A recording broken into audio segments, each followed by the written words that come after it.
Good evening, everybody. Hopefully you can see and hear me. Every week I don't have any conviction that when I press the button on the stream deck that it's gonna come through.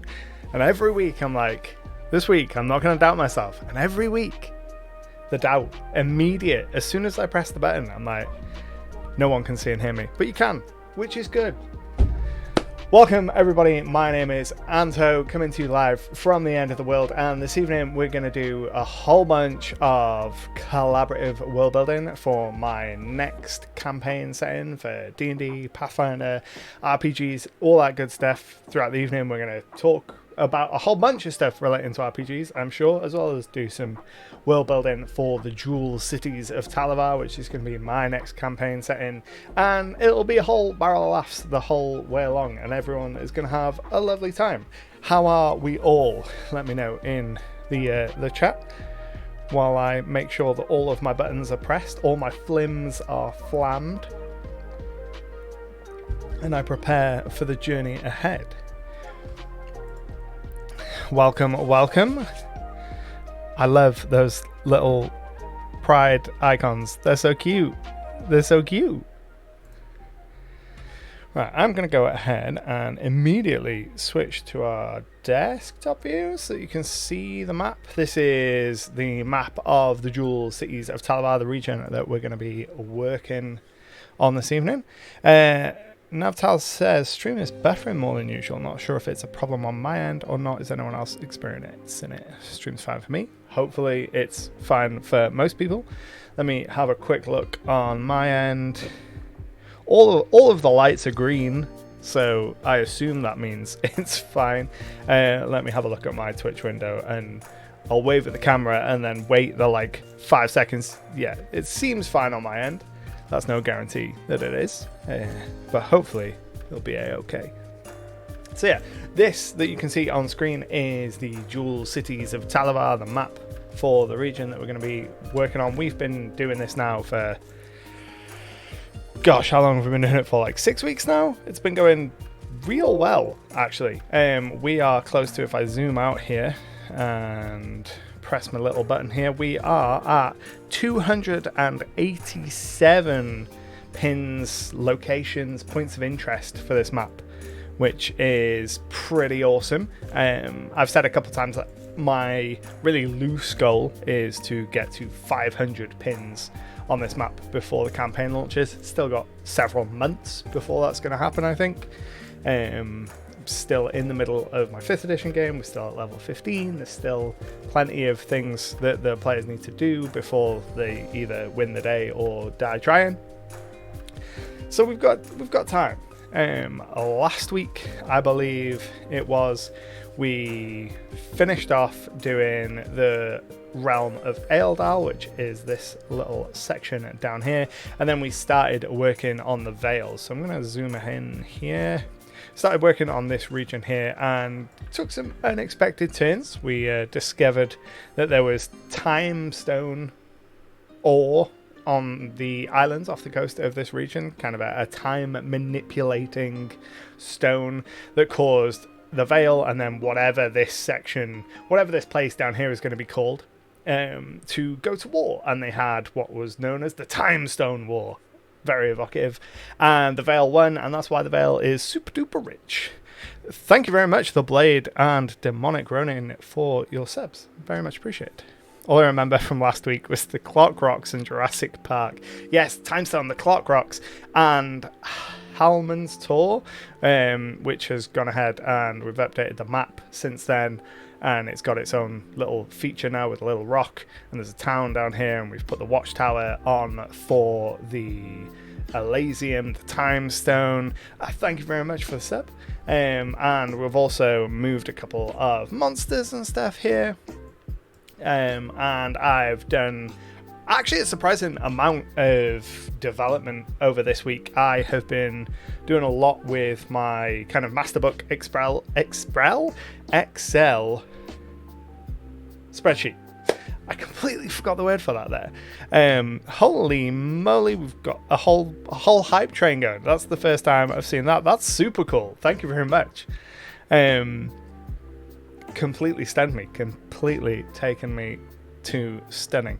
In the last week, I've done a whole bunch of placement of a load of random locations and stuff like that. So a lot of it has been adding these specific little points of interest along roads. I have words are hard. I really want one of those Evan and Caitlin words are hard t-shirts, because I feel like I quote words are hard all the time. Done a whole bunch of work adding more little incidental kind of vignettes, little minor stories to the world in the week since we've gone, hence up to the 287 points of interest now. And I figure this week we'll probably do a little more around the Vale. We've got a couple of hexes left to fill in here. It would be nice to square off another region, at least the top level pass of another region, get that all finished. And then I really think that we need to start getting names down. There's a whole bunch of cities, like major cities, that don't have names, and this region here to the south, which I've just called Vale Enemy, needs a name as well. Should names of places be in English or some other language? Feel of a language. So for the most part, the cities in the island of Ore, certainly, they are predominantly named after minerals and ores and jewels. So things like immediately can't find an example. So things like topaz and jasper. We've got opal. We've got pearl. We've got shale, basalt, coal is another one, malachite is one. So by default, I've tried to stick to those kinds of naming conventions, which is why the region is known as the Jewel Cities, partially because it is quite a wealthy region. There are a lot of jewels and minerals and things in this region, and then the major cities get named after those, and then the region ends up getting named the Jewel Cities. In terms of wider region names, so like Ealdal and Eruxis and the Vale, those have no specifics. Those have more have come as a result of looking at the regions and what they're all about. So, for example, the Vale was very much given its geography, it being up and kind of boxed in. That's where that came from. Eruxis is just the name for the lizard folk in Pathfinder 2nd Edition, so I figure they might as well name their region after themselves. Up here for House Delacroix, I don't know whether that's going to end up being the name for this little region, but that's the name of the ruling family for here. We probably will do a little bit of work over there. But for the Vale Enemy, I have no idea what is their deal. I don't even know if I've written anything for it, other than they fought against the Vale in the Timestone Wars over the control of the Elysium on the islands in the Bay of Tears, and they lost. So that's all we know about the Vale Enemy. In the Halcyon Gulf, perhaps there's a city of merfolk that dwell beneath the waves, and they're an ally of the Lady of the Lake. And they could be the evil merfolk dudes, or just straight up merfolk with strange or unusual motives. Oh, so many subs going on. I'm so pleased. What's the name of the sea off its shore? Maybe that can be starting inspiration. So this is the Gleaming Sea. This runs from... Let's go ahead and look at the world. If I press the right button, so it does it. So this is the really rough world map for the whole world. Here we've got the island of Ore, the Jewel Cities, and the continent of Talavar, and then this sea that runs from the Jewel Cities all the way to the east, over to Valeroth and Oxthorn and Ashk, and that continent, that is called the Gleaming Sea. So I want to click there. There we go.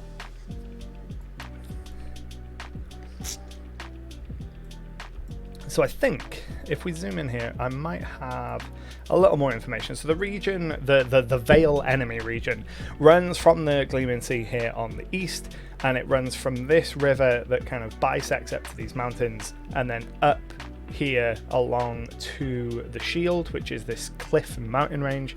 So it's this boxed in region that's all around here. In terms of cities, we don't have any named cities in there yet. We have a little bit of information on some monsters that are going around. as well as a tiny bit of information, I think, of some of the resources available here. So there's some coal, and we've got gold. There's an idol to Terras, who is one of the primordial kind of chaos gods. There is a tar pit of some kind. Have I got any information on that? Nope, there's just a tar pit in the woods. And there is a battlefield in the woods. This battlefield is going to have some kind of relation to the Timestone Wars. And then the most notable thing that I added to this region in the last week is I was thinking about the Timestone Wars and how that would affect how this region kind of views the Vale being their preeminent enemy. And the city of Basalt is kind of a fortress city, so I figured they're going to want to build some kind of encampment or structure or settlement close to that city so they can watch their northern borders, and that would probably glow up into its own city. So we've got these twin cities. I'm thinking of it as kind of Basalt is sat up in the mountains, and then this other city sits in what would be its shadow, and there's this kind of tension between the two, as they know that if another war were to kick off between the Vale and this region, that these two cities are the kind of front line of that war. Aloha. A city that's surrounded by a siege tower, or a tower that looks like a siege tower would be cool. Granite could be cool. Yeah, granite. Do we have a granite? Let me have a look through the list of pins, which is super handy. GR. We don't. Cool. So yeah, we can go ahead and we can call this place granite. That makes a lot of sense. That's not the button I want. I want the create from template. We've got caps locked on. Granite. And then we're going to go ahead and we're going to turn that into the location template. We're going to we'll leave it unhidden, and we're going to hold and make that, edit the pin, make it look the same as all our other cities, and then make sure that it's centered properly, because that'll bother me if it's not. And Basalt as well. It's the problem. I resized all of the city and town and village pins. I made them all smaller recently, so that when you zoom out, they're not so domineering. And all the pins have slightly moved. For the unnamed city at war with Dawn over the Clock Rocks, since they're facing the big ocean, maybe a colony of some Eastern Empire, and the name of the region would be something like X's Landing, Harbour, and Courage, with X being the name of whoever landed that. That's a really good idea. So we've got granite here, and I've made a note for Blood Bowl here. So I have this idea that currently the Vale and these southern neighbours are at peace, and there is a lot of tension between Basalt and granite, and one of the ways that they kind of get around that tension and ease that tension is they have at least a yearly, possibly more frequently, but a yearly game of what is essentially Blood Bowl from Warhammer. So a really violent American football style game where they have teams of essentially soldiers play this game out, and then they declare one city the winner for the year, and that is kind of how they get that competitive nature out in a slightly less bloodsheddy way. Blood Bowl, the best sport ever invented. Yes, just give me the dwarf crushing rollers. So that's a note I've made about those two cities. I like the idea that there is this constant tension between them, especially for Granite, who will be the lower of the two cities, so they'll always have this domineering presence above them physically, which is really interesting. So let's go ahead and have a look, and one of these two cities could absolutely be some kind of landing or something going on there. I don't know who it would be. Possibly some Sengalis who come from Sengal, which is an island kind of southeast of the Jewel Cities. So the original football then originally held between villages with no rules except get the ball. Yeah, that kind of stuff, yeah. Also for the city name specifically, is there a pearl already? There is a pearl. Or is there not enough gem for the Jewel City? There is a pearl. Nothing like some death rollers or some good old trolls throwing goblins around. Yeah, we love Blood Bowl. And I think that I might be able to knock some rules up. There might be a game that exists or will soon exist as far as the public is concerned, that I can pull some inspiration from. Right then, so naming one of these two cities, let's have a look at the world and see. So we're working in kind of this region. So we've got directly east, we've got Oxstorm, which is home of the dwarves, and I know that there is a reasonable dwarf presence in the Vale, so it's likely that when the dwarves sailed west, they will have landed in and around the Vale and kind of lent their knowledge of mining to the Vale peoples, and that's why the Vale has become one of the most wealthy areas, because they've got a lot of mines. Maybe Amber. Amber. That's not used Amber yet. A settler from the Shattered Isles, absolutely possible. I don't know who it would be. I would have to mine my deep lore from my Valeroth campaign to figure out who it could have been from Valeroth. That could get us some actually pretty juicy player-related information. My players have previously played a campaign in Valeroth, which is what this like shattered world is. They blew it up essentially by mistake, and it became known as the Shattered Isles. We could have the faction, the kind of enemies to the south of the Vale, have been started by what would have been the bad guys in the Valeroth Civil War, kind of fleeing. That could be an interesting angle to colour the perception that my players will have of that region. Obviously, their characters won't care about it, or may not care about it, but the players know that, hey, we've already fought these bad guys, and that they're the ones that came and established this region. So that's something that we could do. Maybe the colonists are refugees from the now shattered region. Last remnants of that now probably destroyed civilization. We could also go down that route of having them just be general refugees rather than villains. Yeah, I like the idea of something to do with. That's what we want. Go to map. Something to do with the Shattered Isles being involved in the Vale enemies. So we'll go ahead and make a note that.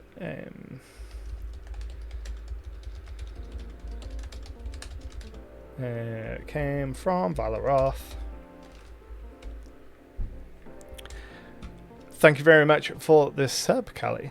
A mix of bad guys and the refugees. After all, they would have fled. They all would have fled. Yeah, they almost certainly all would have fled. Well, not all, but you would have had people of all groups fleeing that place after it blew up. So it was very much Namek exploding in Dragon Ball Z style. You know, geysers of lava and, you know, shattering earth. It was all very extra. It was a lot of fun. So that's something that we could have for the Vale's enemies.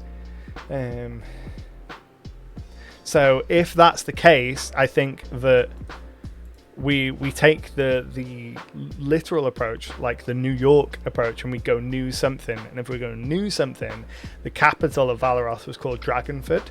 So we're going to call this city here New Dragonford. And I don't know why I find that funny, but I do. Because I like super simple names like that. They, you know, when you get river from various amalgamations of languages, it's always funny. So New Dragonford. And we go location template. Any party member names that can be used for a tavern. I could, and oh yeah, I probably should. So we've actually encountered kind of references to several of the previous player characters a couple of times, like just this last week before last, I think it was. The players went to the graves of one of the previous players' characters to steal the magic bow that they were buried with, and that was in the realm of time, which is Alasia's realm, and Alasia was another one of the characters. And every time we do that, one of the players who played Baydar the Dragonborn, who is kind of like the channel mascot, that red Dragonborn, is always like, have they heard of Baydar? Is this a thing? And it would be very funny to have like a Baydar's tavern inside Dragonford, so they go and they see it and they go and expecting Baydar, and it's just some guy who's taking his name. Hello. So yeah, we'll go New Dragonford, because that's funny. I like that. We'll change our pin icon here. We will go in and we will make our secret note. Needs to have a tavern named after Beta. Or either named after or inspired by. So one of Bedar's magic items was an axe that was made from the bones of the dragon that gave life to the Dragonborn, and that dragon was called Koldor, and his axe was called Koldor's Fury. So having Koldor's something be the tavern could work really well. No Leper says, "Are we city? So today is city building. It's way too early in the evening for me to be able to not speak. Today we're going to be working on this region just south of the Vale, which we worked on last week, and we're just going to put together some information on it. Right now we're figuring that some of the people that came here and established this particular region have come from an area east of the Jewel Cities, one of my previous campaign settings, and we're just sprinkling in some ties to that. So I like the idea of New Dragonford. If New Dragonford is going to have a ruler, it's probably going to be some kind of Dragonborn, and they're probably going to be an OG Dragonborn. So in my setting, the Dragonborn are a created race. One of the kings of Valoroth, along with the dragon Koldor, kind of made a magical species that ended up being the Dragonborn, and the original Dragonborn were all immortal but infertile. And as part of the first campaign that we ran in Valoroth, that infertility got cured, like the Krogan in Mass Effect. So now any Dragonborn born after that point are no longer immortal, but they can reproduce. So anytime I reference Dragonborn, I always have to reference whether or not they're OG, so I know whether or not they're immortal. I have a suggestion. Could be the region is a huge dragon skull. The throne could be a dragon skull. That would be pretty cool. Possible throne, dragon skull, dragon skull throne.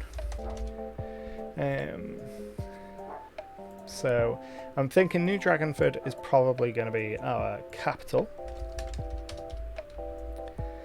if that is where they kind of made a landfall in this region. And we may evolve the name New Dragonford. It is a little bit clunky in the mouth. It's quite long, certainly compared to the rest of the names in this region. But for now, I appreciate how funny it is to me enough to keep it. So, if these people have come from Valoroth, we're going to have a relatively high number of Dragonborn, potentially. We'll just put a question mark next to that. Dominant population, almost certainly going to be human. Most of the region's dominant populations are human. The language is going to be Talavari Common, and it will also be Valorosi. For some of kind of the old guard, the oldest of the people. Since the Vale is a highland, the full name of the region next to it has to be the something lowlands. That's pretty good. I know it's a long stretch, but how about one of the cities having a jewel-like artifact, which maybe is the center of the city, like a landmark of sorts, but it's a splinter of a MacGuffin, which was the reason the god cut the land from the rest of the continent. Still kind of want to get the myth of the god cutting the land rolling, because it sounds like a fun idea, even if the people don't know or think of it as a fairy tale. That is...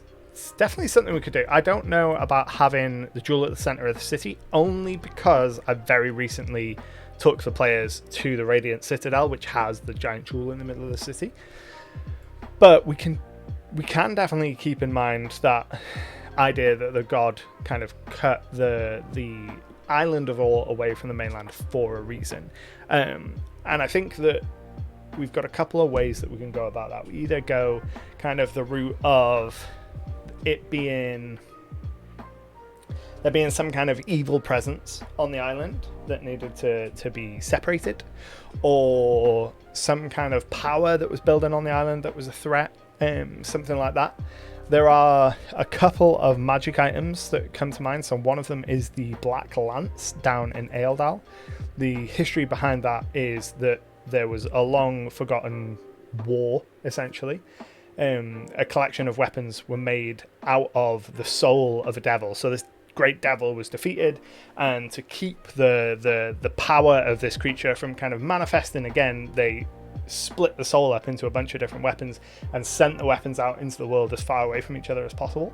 And this is one of those. So that could have something to do with the myth of why this island was severed from the mainland, because there was some kind of powerful evil that could have been the devil soul that's infused into that lance somewhere. New Dragonford could be the OG name, but they've adopted a local name, maybe something like Obsidian, after the idea of Dragonglass. Obsidian is a cool name. How have I not had a city that's called Obsidian yet? I'm going to check that I don't, and if I don't, then yeah, that's going on. I can't believe I don't have a city called Obsidian. That's shameful. One jewel big enough to cut off the island feels a bit too much. Having something on the island sounds fun. Or maybe the evil things actually in the mainland on the island is something the gods want to protect. Yeah, that's definitely an idea, that the island was cut off to separate it from the mainland because there's some kind of evil on the mainland. A tiny bit of the reason why he did. So the myth is still a myth, but not easily deciphered why. At the bottom of the rift could be a big ass world-ending snake. Only the cold of the ocean could calm it down. Yeah, it could be something in the land, and that kind of flooding of the region could be something for it. Let's go ahead and go to New Dragonford. Originally called New Dragonford. And then we can call this Obsidian. Obsidian? Yeah. Let's go ahead and jump over to the cut, and we can start making some notes. Okay. So we want to get a secret on the go here, and figure out the creation myth. A god or gods wanted to cut off the island of Or from the mainland of Talabar for reasons, ? And then figure out the reasons. Some kind of evil on the island, some kind of evil on the mainland, some kind of evil in the cut, crushed, cooled, contained by the flood. Jormungandr? Maybe there was an ancient apocalyptic event similar to what happened in Ashk, and the entire continent was basically fallen except for the island that was cut off to save whatever the gods could. Of course, now things are better on the mainland for some reason. So there is kind of hints of something of that level at play already. So the Subjugator, the previous emperor of the Dusk Empire, the one that was betrayed by the Betrayer Queen, it's not super common knowledge, but I have made reference to the fact that he was kind of motivated by the idea that a united Talabar was essential to stop X. Don't know what X was, don't know if he knew what X was, but he very much had the conviction that only a wholly united Talabar under one banner would be strong enough to stop X or stand against it, which is why he was going out and subjugating everyone. In his mind, doesn't make him any less of a, bad dude, but we do have that hint that there is some kind of deeper darkness in this region. So we can go ahead and make a note that this could be related to the evil that the subjugator wanted to unite Talavar against.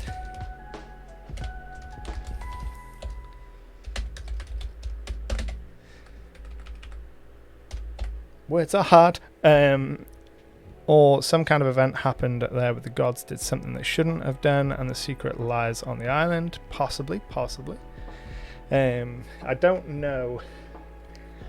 I don't know whether we're going to know the specifics of this until kind of more of everything is kind of built out, because obviously there's still a huge amount about the Empire, or what exists left of the Empire here, that I don't know about, that we haven't plotted out, as well as a big chunk of the actual Jewel Cities. And I feel like we're going to uncover a lot more of those nuggets of things that could be as we go along, but there's definitely options. So I want to make a reference of the Black Lance being involved somehow.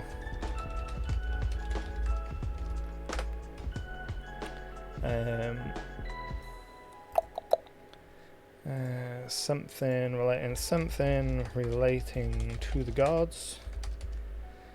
I like the concept of the gods that aren't omnipotent or omniscient, and their failings result in natural disasters.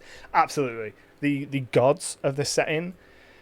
My definition of a god in the framework of an RPG like this is you are a god once you get to the point of power where you can declare yourself a god and defeat anyone that would say otherwise.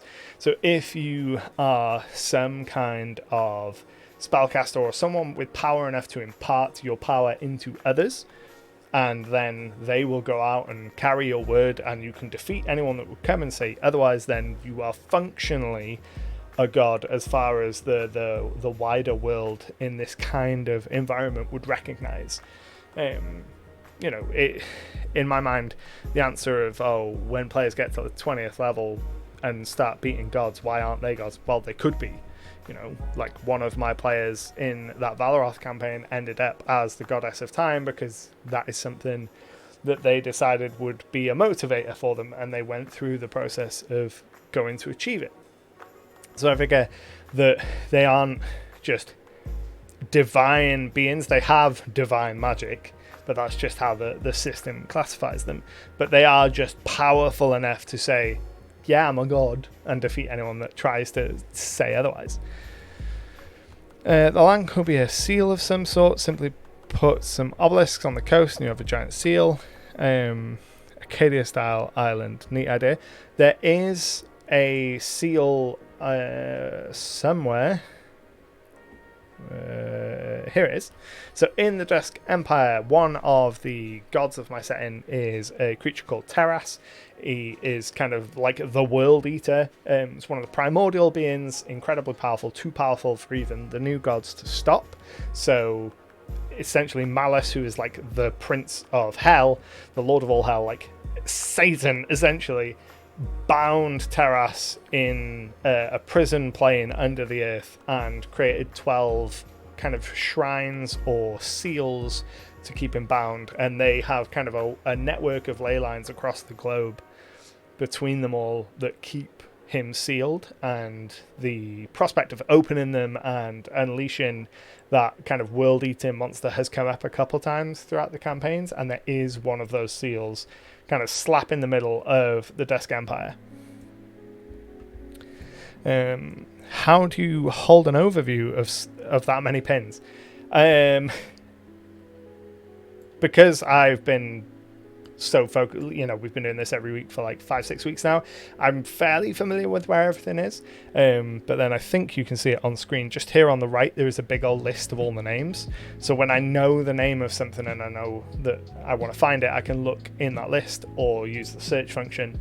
But sometimes it is a case of I know I've put a pin somewhere and I just have to kind of zoom in and wait for my eyes to focus on it. That's why so many of them have got these different icons, because those icons tell me something about the pins at a glance, like whether they're a city or a magic item or a natural landmark or a village or town or body of water or whatever it is. When I zoom in, I can more easily see what in the seven hells is going on, because it is a lot of pins. My hope is that by the time I launch the campaign at kind of this level of zoom, I don't want to see the map. I just want pins. I want every hex to have a pin. We could put the so-called death god, what was his name? Plot twist, he's not death, but absolutely insane. So there's a couple of different death gods. There's Koros, who is the mistress of decay. She's kind of the necromantic goddess of death. And then there is also Ket, who was previously known as Kuroshi, who is kind of the god of murder. And then I guess you kind of have Noctis, who's the god of nightmares and kind of full-on chaotic evil. There's a lot of evil gods. Called the Eye of Terror.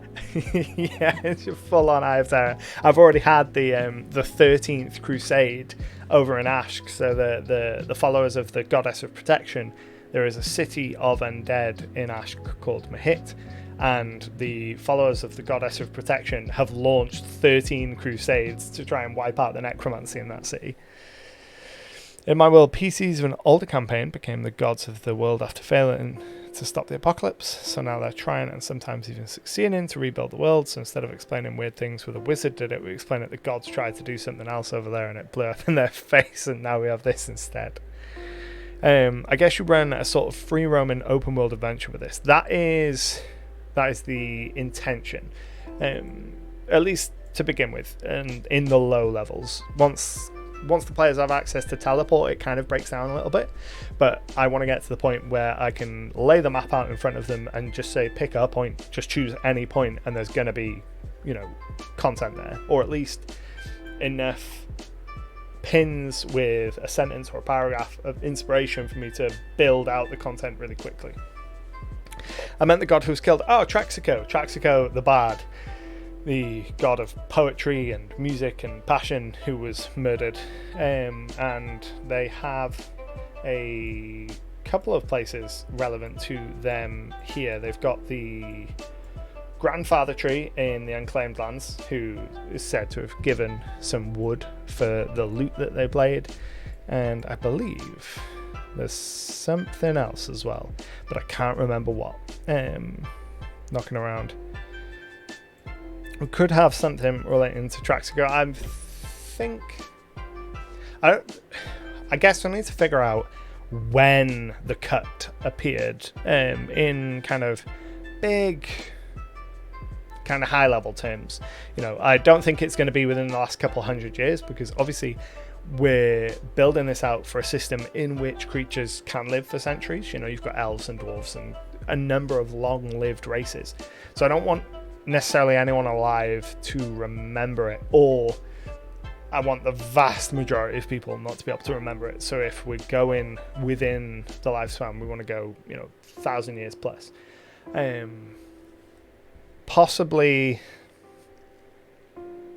Could possibly tie it in to one of the major cataclysms in the past. So about 1,300 years ago now it would be, there was an empire called the Akmiri. They were incredibly advanced. They had wild magic and technology. They had a lot of time-based magic as well. Their entire civilization was destroyed, almost all their people killed. Those that remained were reduced to like formless energy, and that's how the handful of them that still exist kind of get around, is they occupy kind of suits of armor and clothes and stuff, but they're just balls of light. Could have it related to something like that, maybe, but then that has implications that the effects of that event kind of are much more widespread than I've alluded to in the past. Just list it as the time before time if anyone asks in game. Exactly. Like, I'm not trying to figure out a specific time when this happened for being able to relay that to the players. It's more of understanding when it happened to understand how it would relate to the actual histories of the world. So obviously, I'm assuming that all of these cities, the jewel cities, sprung up on this coastline after the cut was made, and they weren't just, the really fortunate ones that didn't get thrown into the ocean.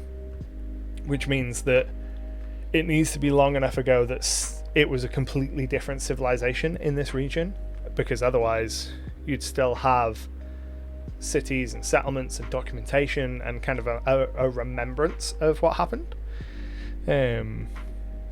So I think that we want to go further back than that, which means that we do get into the territories of we're probably dealing with some kind of god mischief.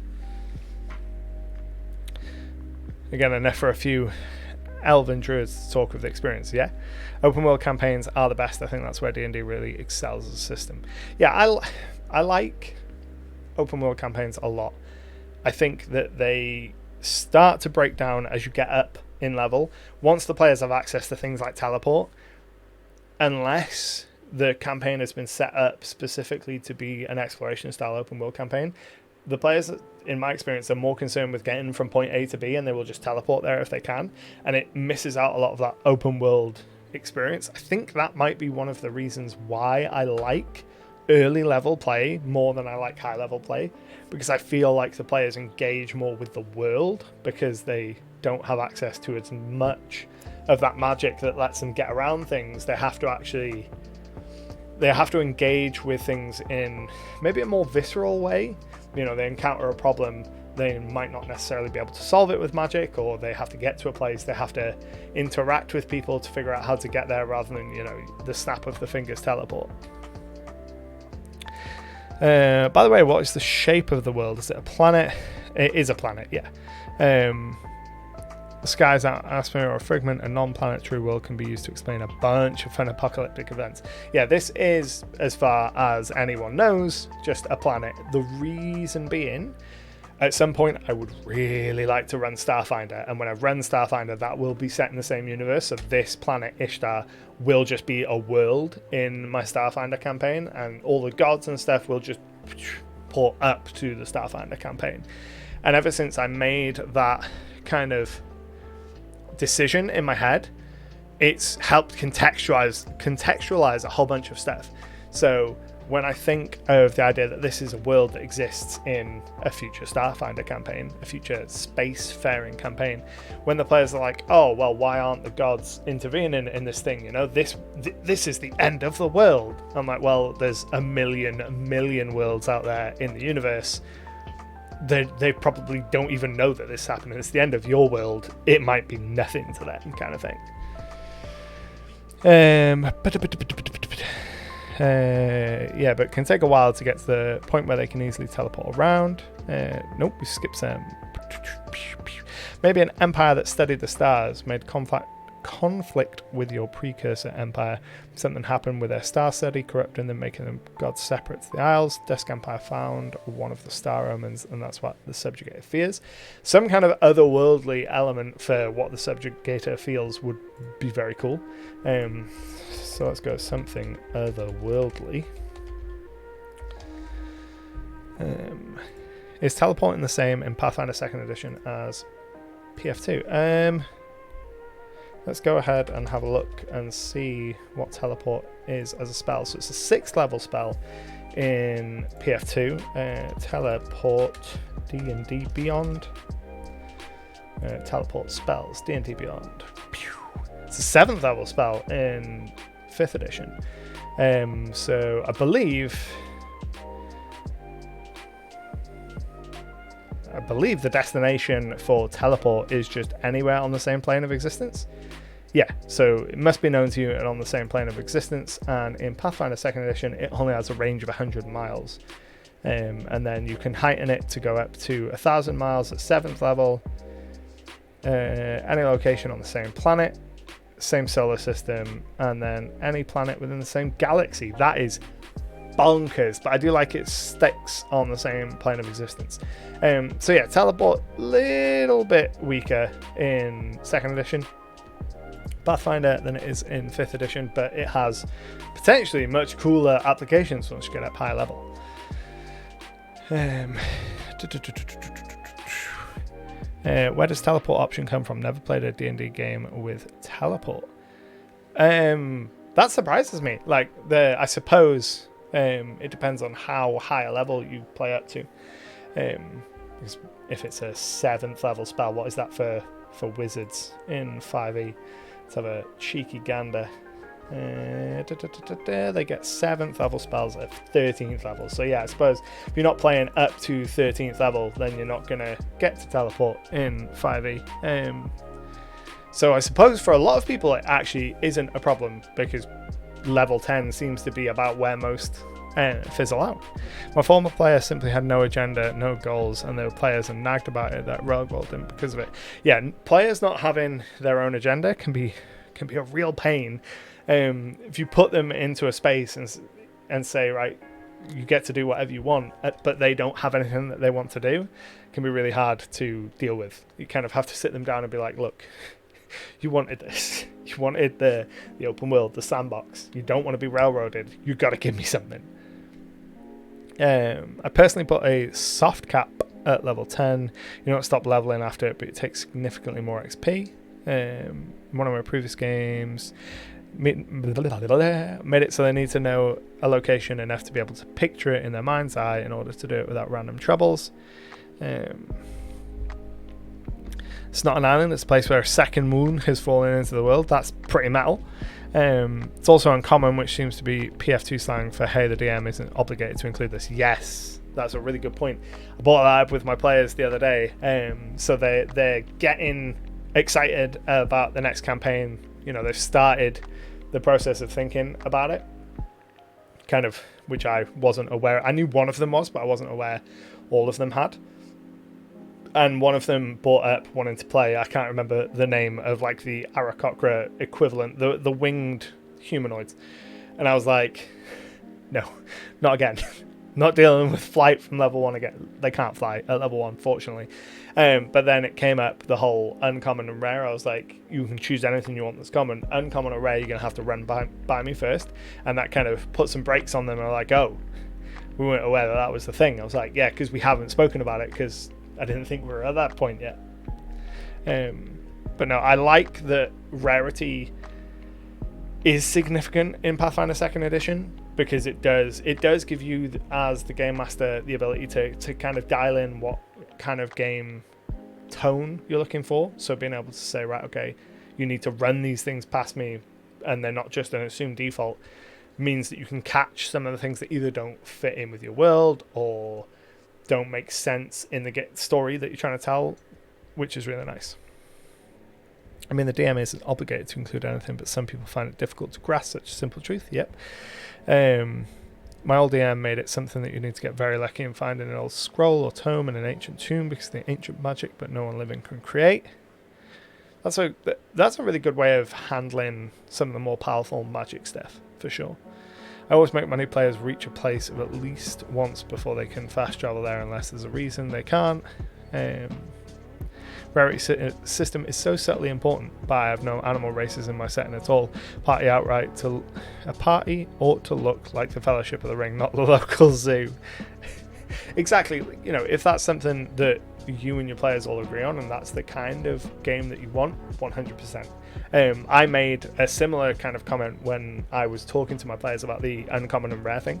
They were all like, oh, so we're all going to play humans then? I was like, no, that's not what I mean.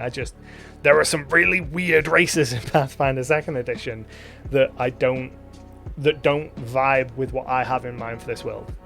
Like in 5th Edition, really the only hard limit I ever put on was the Loxodon, the elephant people. I was like, no, that's a bridge too far. I don't know why elephant people specifically are a bridge too far for me, but that is where I draw the line.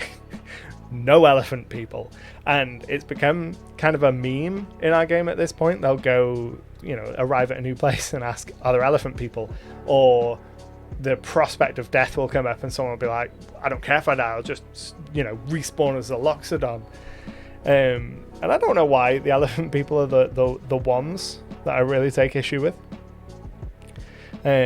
Bob says, just check the Path Builder and Thaumaturge is ready to build with. I love the Thaumaturge. I think my favourite piece of 5e art is the one with the party entering the salt marsh. They even have a donkey. Exactly. Like, don't get me wrong, I think there's a lot of elements of kind of the old school way of playing D&D that I I'm not a fan of. But the idea of you being a low level band of adventurers, and having your donkey and your cart and having to figure out the logistics of how are we going to get all this treasure out, that is something that I think of as being really quintessential D&D and RPGs, and I feel like it's really easy to lose that. Like, if you don't track encumbrance, if you are really ready to hand out bags of holdings and stuff, I think you lose out on the scope for a lot of smaller moments. So, like, with the idea of having a cart and tracking travel more minutely, you miss out on a lot of potential for not just random encounters and stuff, but also party interaction. If you make a point of incorporating that travel into the game as standard, you give space for the characters to have those interactions on the road and stuff. And I don't know, I really like the idea of running this game a little closer to kind of old school D&D style of play, in terms of, if you want to get to a place, you're going to have to schlep it over there, and you might get attacked on the way, or you might run into any one of the hundreds of pins that we've put on the map, and those aren't necessarily going to be, big quest things like, hey, look, I want you to go and invest in this quest for 4 weeks. It might just be you encounter this person, have a conversation, and that conversation is the end of it. But I think that those things add to making the world feel more real. Funnily enough, it's the reverse for me. Elephants are my favourite animals. IRL and the Loxodon are the only animal race I like. Loxodon, polar ends. If the players really want to play a certain race, they should at least let you know enough time beforehand so you can maybe build the world around that. If you come to session 0 and the world is ready, it's too late to slot in a new race. Partially that as well, and I've said that to the players. Part of the reason why I'm going to stick to you can use anything that's common, but uncommon and rare stuff has to be kind of approved first, because approved feel really like stringent and like I'm a teacher. But it's because if they come to me and say, oh, I saw this race that you might have heard of, maybe you've never heard of it, I don't think I've heard of every single one of the Pathfinder 2nd edition races, because there are a lot of them, and they say, I've heard of this one, it's really cool, I want to play this. Well, I want to be able to take the time to look through that and go, okay, here's some cool, interesting things about this specific ancestry. Here's how it fits in my world. Because I'm fine with saying, okay, you want to play one of the spider people, the Anidae, is that what they're called? The weird spider transformation people. Might not be my cup of tea, so the Jewel City just doesn't have those, so you're going to have to be from a far-flung place, which means you, as a player, are going to need to work with me to figure out kind of where these people fit into the world, and how much of that strangeness that comes from being one of these rarer ancestries is going to come up in play.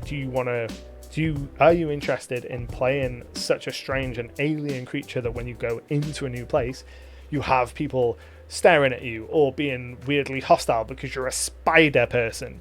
Or are you not interested in that? Because either one is fine if everyone is interested in playing out that kind of, oh, I'm a stranger in a strange land, or no, I just want to look like a spider and everyone be okay with it. Cool. If that's what you want, that's fine, but this is why I want to know ahead of time. 5e was surprisingly old school at the time of its release. It even had dungeon and exploration turns until the very last playtest. Do you have an Underdark in your world? There is a version of the Underdark in the world. I couldn't, off the top of my head, tell you whether it is an entirely separate plane of existence or it is a layer underneath the physical world, because it kind of changes depending on what I need it to be. But there is an Underdark, yes. Take the old school exploration mechanics to the extreme. Hope you have a bunch of spare character sheets, because this campaign is now the Trail to Oregon. Partially, part of me really likes the concept of having those really early levels be very dangerous, and those early levels being more about seeing who survives to make it to level 3 and be a permanent character, versus we are just a bunch of people thrown into a save the world quest and we're all really special from the start, which I think is kind of something that can happen a lot of the time get to the world ending stuff a bit too quick, which is another thing I would like to avoid in this campaign. I want the stakes to be much smaller. So in Ashk at the moment, they are literally trying to save the world. It is an apocalypse that they're trying to contain and undo. You know, if they fail in this campaign, end of the world style stakes. Same with the last campaign. Once they got up to the higher levels, it was this evil goddess trying to take over the world. I'd like to keep the stakes smaller in this next campaign, and have it once they get to the higher levels and need to start dealing with bigger threats, kind of move them maybe away from the material plane and make it so that the stakes aren't necessarily so huge for them and where they live. Because I feel like once you get to that, oh, the world is going to end stakes, it robs you of a lot of tension of everything else, because anything that isn't furthering your goal of saving the world is a case of, well, what does this even matter if we're not doing main quest? I imagine most barkeeps and ports will just shrug it off and say, probably from those unclaimed lands. That place is full of weird stuff. Yeah, like spider people almost certainly live in the unclaimed lands.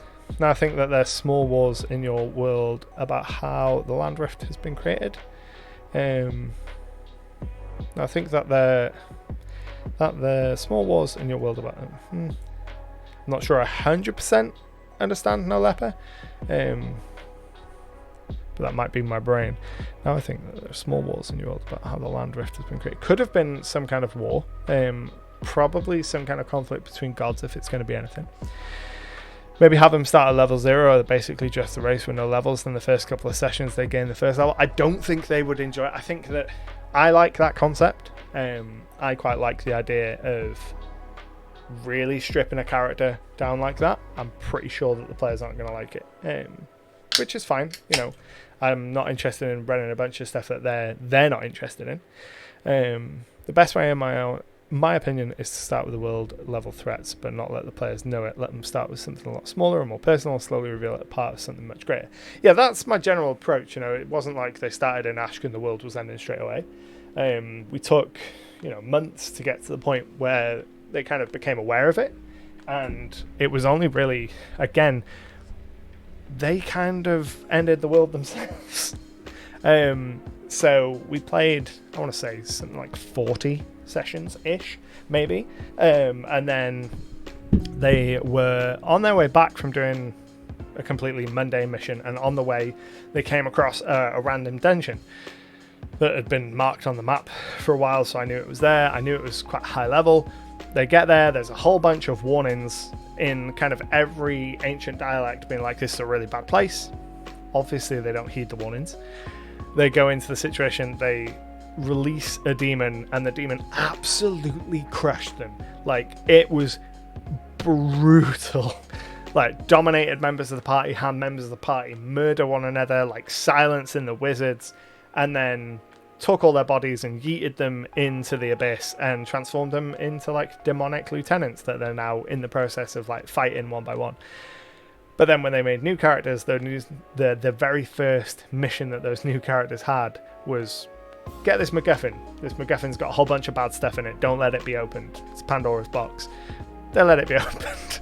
Like, the bad guys got there first, and they had a brief window in which to stop them, and they walled it off with a wall of fire, and they were like, oh, we'll just give ourselves a couple rounds to figure out what we're doing. And I was like, well, obviously they're going to open the Pandora's box. There's no way that you're going to hand them this opportunity and they're not going to open it. So they started the apocalypse, and now they're kind of dealing with that fallout.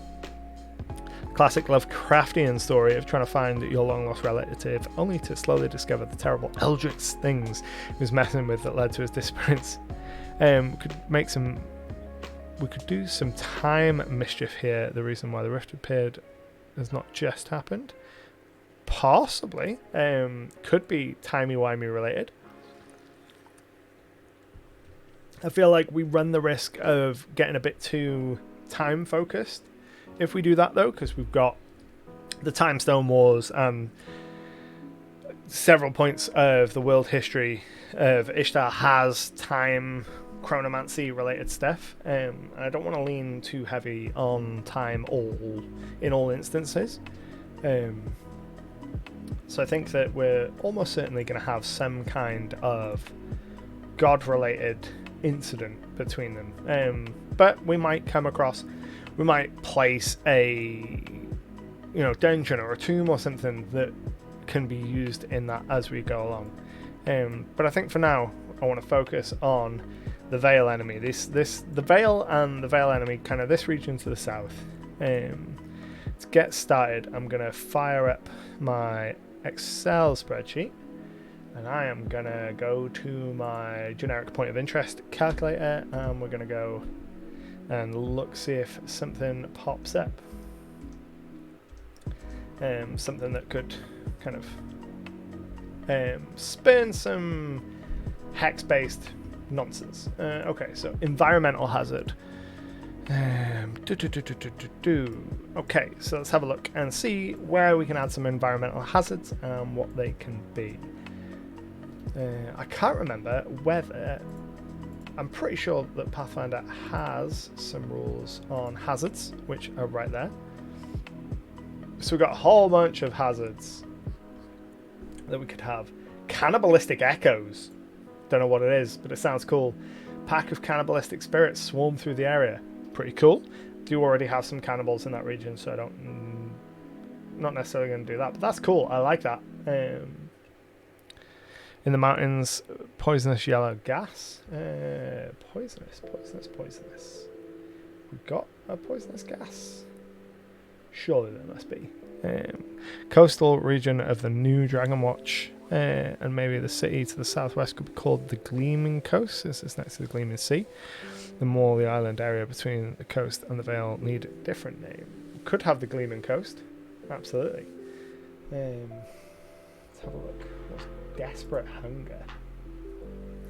A skeletal thin spirit? No, I want something natural. Or kind of yellow mold. Yellow mold's a classic. Creature mold. Mold. Yeah, let's go yellow mold. Keep clicking on it, by the way. Might as well take the time to mention it. Let's go ahead and make sure that I'm pressing all the right buttons.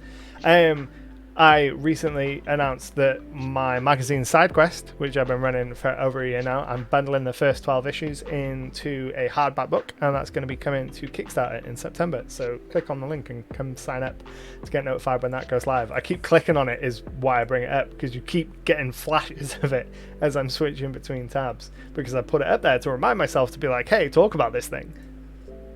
Right, yellow mold. We're going to go in this hex here. We're going to go create from template. We're going to use our quest template, which is what I use for quests and points of interest and monsters. I'm going to go yellow mold. And I think we're going to hide this page. And then for the pins for kind of hazards, we need an exclamation mark. Exclamation mark. Not that. That's not an exclamation mark. Exclamation mark. And then we'll go kind of red, and we'll go this shape. No, we'll go circle, because circle is more different to the shield. So even though it's the same color as the monster, I'll know that it's not a monster. Why not the eyeball rain? That's natural. Rampaging elementals. Once the first 12 issues are compiled and done, will the next issues feature some Pathfinder 2nd edition materials alongside the 5e stuff? Yes, eventually. So I haven't actually started playing 2nd edition Pathfinder yet. I've read a whole bunch of it, but I haven't started playing it. So I'm not super familiar with it to the point where I'm happy to create stuff for it.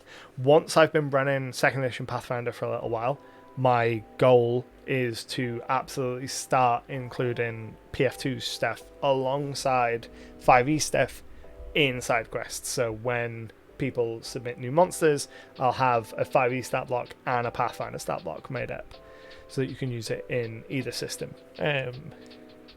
So it'll be a little while yet, and it'll be a slow drip feed introduction. Kind of being, hey, this is a 5e magazine with some Pathfinder, and then I don't want to replace any of the kind of 4 pillars content in there initially. So it'd be a case of slowly expanding so that the magazine gets bigger because it's got 5e and Pathfinder. A corrupted swamp, that's spawns undead by its own. I think we do have a swamp. Yeah, we do. We've got a bog mummy in a little bit of a swamp over here. So a group of people were buried in the bog following their murder by an authority figure of a nearby village. Their hatred and need for vengeance transformed them into bog mummies. They take out their seething vengeance on any figure of authority or armed being that enters the mire. So we've got some yellow mold there. Let's go ahead and generate another point of interest. So we've got, let's have a look here. So skipping through some of the things that have already been kind of placed around here, because I don't want too much repetition. A tier 4 dead monster. Have we got any dead monsters? I don't know whether we've got. I'm pretty sure we got one dead monster somewhere. Dead monster 1-5. Where are you? You're somewhere. Dead monster 1-5. Cool. So we've already got dead monsters, so we're not going to add another one there. Swamp makes me think of a giant, maybe mutated bugs, but I guess corrupted undead also works. Dryads woods. We don't have any dryads yet, so that could absolutely work. Let's go ahead and search for dryad in Pathfinder 2nd edition, because I don't know how they work in PF2. So a 3rd level creature, typical guardian of the forest type deal, meld into trees. So let's have a gander. We've got a Norn here, we've got the Bythos, so we're probably going to have, if we're going to have dryads, we're going to want them here. So we've got this hex, so we'll go this hex and create from template. And we'll go with some kind of dryad. So dryads, dryad. They are level 3, so we want to hide that page. And then hide our pin there. So we're going to have dryads in that little peninsula that sticks down here. Let's also make a note of the Gleaming Coast. Dryads were native to the region, and the eastern refugees settled in and deforested the region, turning them hostile. A portal to the Feywild. Do we have any portals? We've got an entrance to the Underdark up in the Vale. We could have some kind of portal to the Feywild down in this other region. We can go ahead and we can put it here. So we want to go create page. Nope. Create from template quests. Portal to the Feywild. Have we already got a Feywild portal? Let's find out. No. Portal to the Feywild. We want to hide that, obviously. And then we want to change our pin. And we want the pin to be an open door, I believe. Door. Yep, door, because it's a portal. And then we want it pink. And we want it that. So we know it is pink, which means it's a non-settlement based location. And the door will tell me it's a portal. You've heard of dryads. Now get ready for wet hands. Oh, that's good. I like that. Let's go ahead and create a page here for the Gleaming Coast.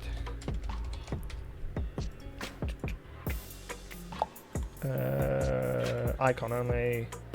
Water. Waves. Confirm. Hide the page. And this will mainly just be to remind me that that is there, so I can add it to the map next time I'm map making. Now we know where the Ent women come from. The Ent wives. Dryads, wet ads, cold ads, hot ads. You should just download an ad blocker. Amazing. Right, let's go for another traveling merchant. Cool. So we've got some roads that need filling in right here by Dawn, and here next to the village or town of him, as well as along here. So I feel like putting it there, it's too close to settlements, but that's kind of close to Dream. Now, we'll put a traveling merchant down in here somewhere. We'll put them on the road to Obsidian, to New Dragonford. Create from template quest. Traveling. Have we got a traveling? I feel like I've added traveling merchants elsewhere, so I can just link them. Traveling merchant. So this will be an individual rather than a caravan, and they'll just be on their way either to Obsidian or from Obsidian. First question of the Dryad: have you seen our man? Where'd you get your general inspiration if you need some? A whole bunch of different places. So this evening I'm using a spreadsheet that I'm in the middle of making. I call it my master book. It's got like 24 different tabs of all sorts of things, from like tracking wealth and experience for characters, and a whole bunch of generators, like an NPC generator in there, and it's got a point of interest generator. It's got a couple. One is what I call an evocative point of interest generator, so that will give me a compound name. So things like Cyclops Island or the Dark Mound, places, specific places that have some kind of, that are named. And then I also have a generic point of interest generator that has things like villages, ruins, shrines to different gods, traveling merchants, gallows. I do believe we've already got, yeah, we've got traitors bones. So we've got some justice murder already in this region. I don't think we need some gallows. If traveling merchants are common enough, maybe have some of them actually be con artists presenting themselves as merchant of certain exotic goods. I think that somewhere there is someone that is peddling kind of terrible wares, because that rings a bell. Maybe it was the merchant caravan. Oh no, there's a merchant caravan that's protected by a classic adventuring party, and it's on its way to Eldal. Or a devil making a deal to obtain goods. I have a chain devil called Zargan, who players have encountered in Ashken. He's a traveling merchant. He travels with a Canoloth, one of the weird demon things. Or devils, I can't remember what they are. One of the weird fiends. And he uses it as kind of a pack mule. Having him appear could be pretty fun. You need to add Make the Liar somewhere, since cat crafting in Pathfinder 2. Redeemed an NPC. Malaya Swinch, a merchant lady with pale, almost porcelain skin, purple eyes, and dressed in a fancy black robe. She knows magic and seeks out all things magical and mythical on the island and sells unusual goods. Perfect. That gives us a whole chunk of information to add to our traveling merchant here. So what we're going to do is, as this is what I call a generic pin, so this pin will be linked to several locations. The way we deal with that is we throw in not a sex but a secret tab, and then we throw in some expands, and then I can use these to kind of tell me where things are going to be. So we need a couple of returns to give me space, and then we go expand. Come on, Legend Keeper, expand, please. There we go. And throw a couple of these in, and then I can use this to reference the kind of coordinates of this. So between Obsidian, so we go near Obsidian, and then we can paste our information.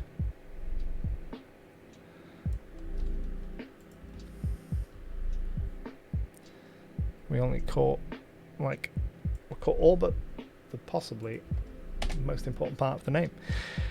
There was another NPC earlier as well. Let me go ahead and check that in the rewards on Twitch, if I can remember where they live.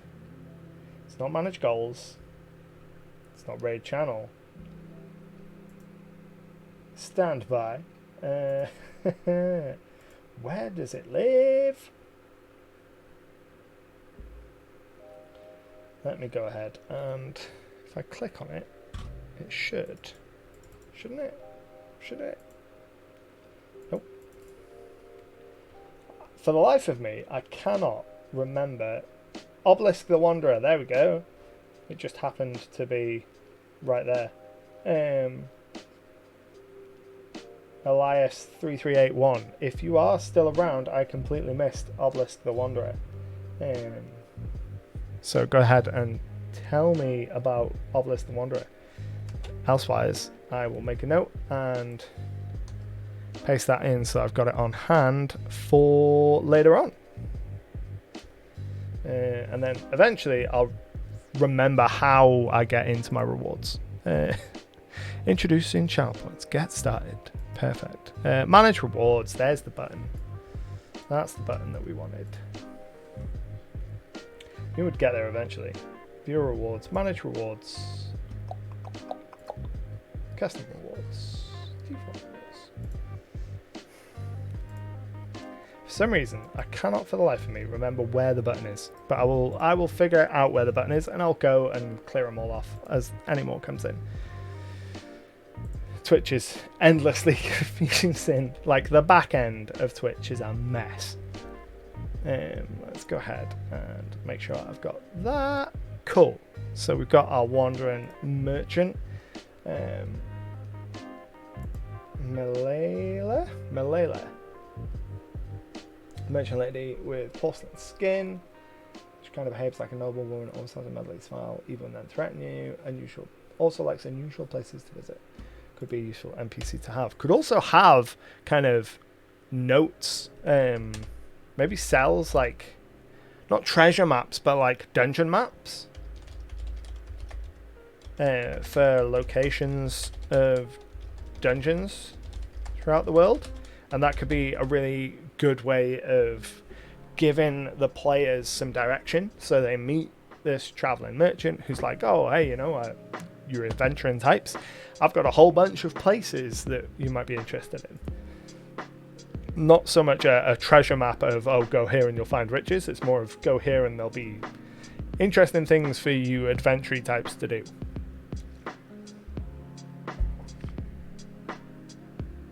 Oh.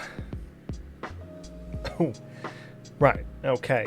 Before we carry on, I think I'm going to run an ad for like 90 seconds so I can go top up my drink, stretch my legs, and then we will come back and continue filling out some of these hexes. So I will be back very soon.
Welcome to those that aren't stuck in the ad limbo. While we wait for everyone's ads to finish, I'm going to see if I can figure out where in the seven hells I find those rewards. I'm sure that it's in Video Producer. No, it's not in Video Producer. Stream Manager. It's got to be Stream Manager. Run a minute ad break, start prediction. Let's go ahead and see. Got to be manage goals, channel points, rewards queue. That's the one.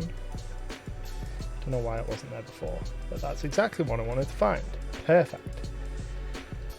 So, I believe everyone should be back in now. The 90 seconds should have passed, so we should all be back in. Yeah, I think everyone's back in. Welcome back. I managed to find the rewards queue, so that's exciting. Go ahead and mark those complete, because that'll drive me mad otherwise. So sure, she would have a couple of places to visit and explore, or even hints for events to happen for the right price, of course, not only for gold. She can bet like Mysterious Trader from Resident Evil, so that's those helpful maps for places that you kind of don't know a deal. Two Hands says, Incarnate, I thought you were a Wonderdraft user.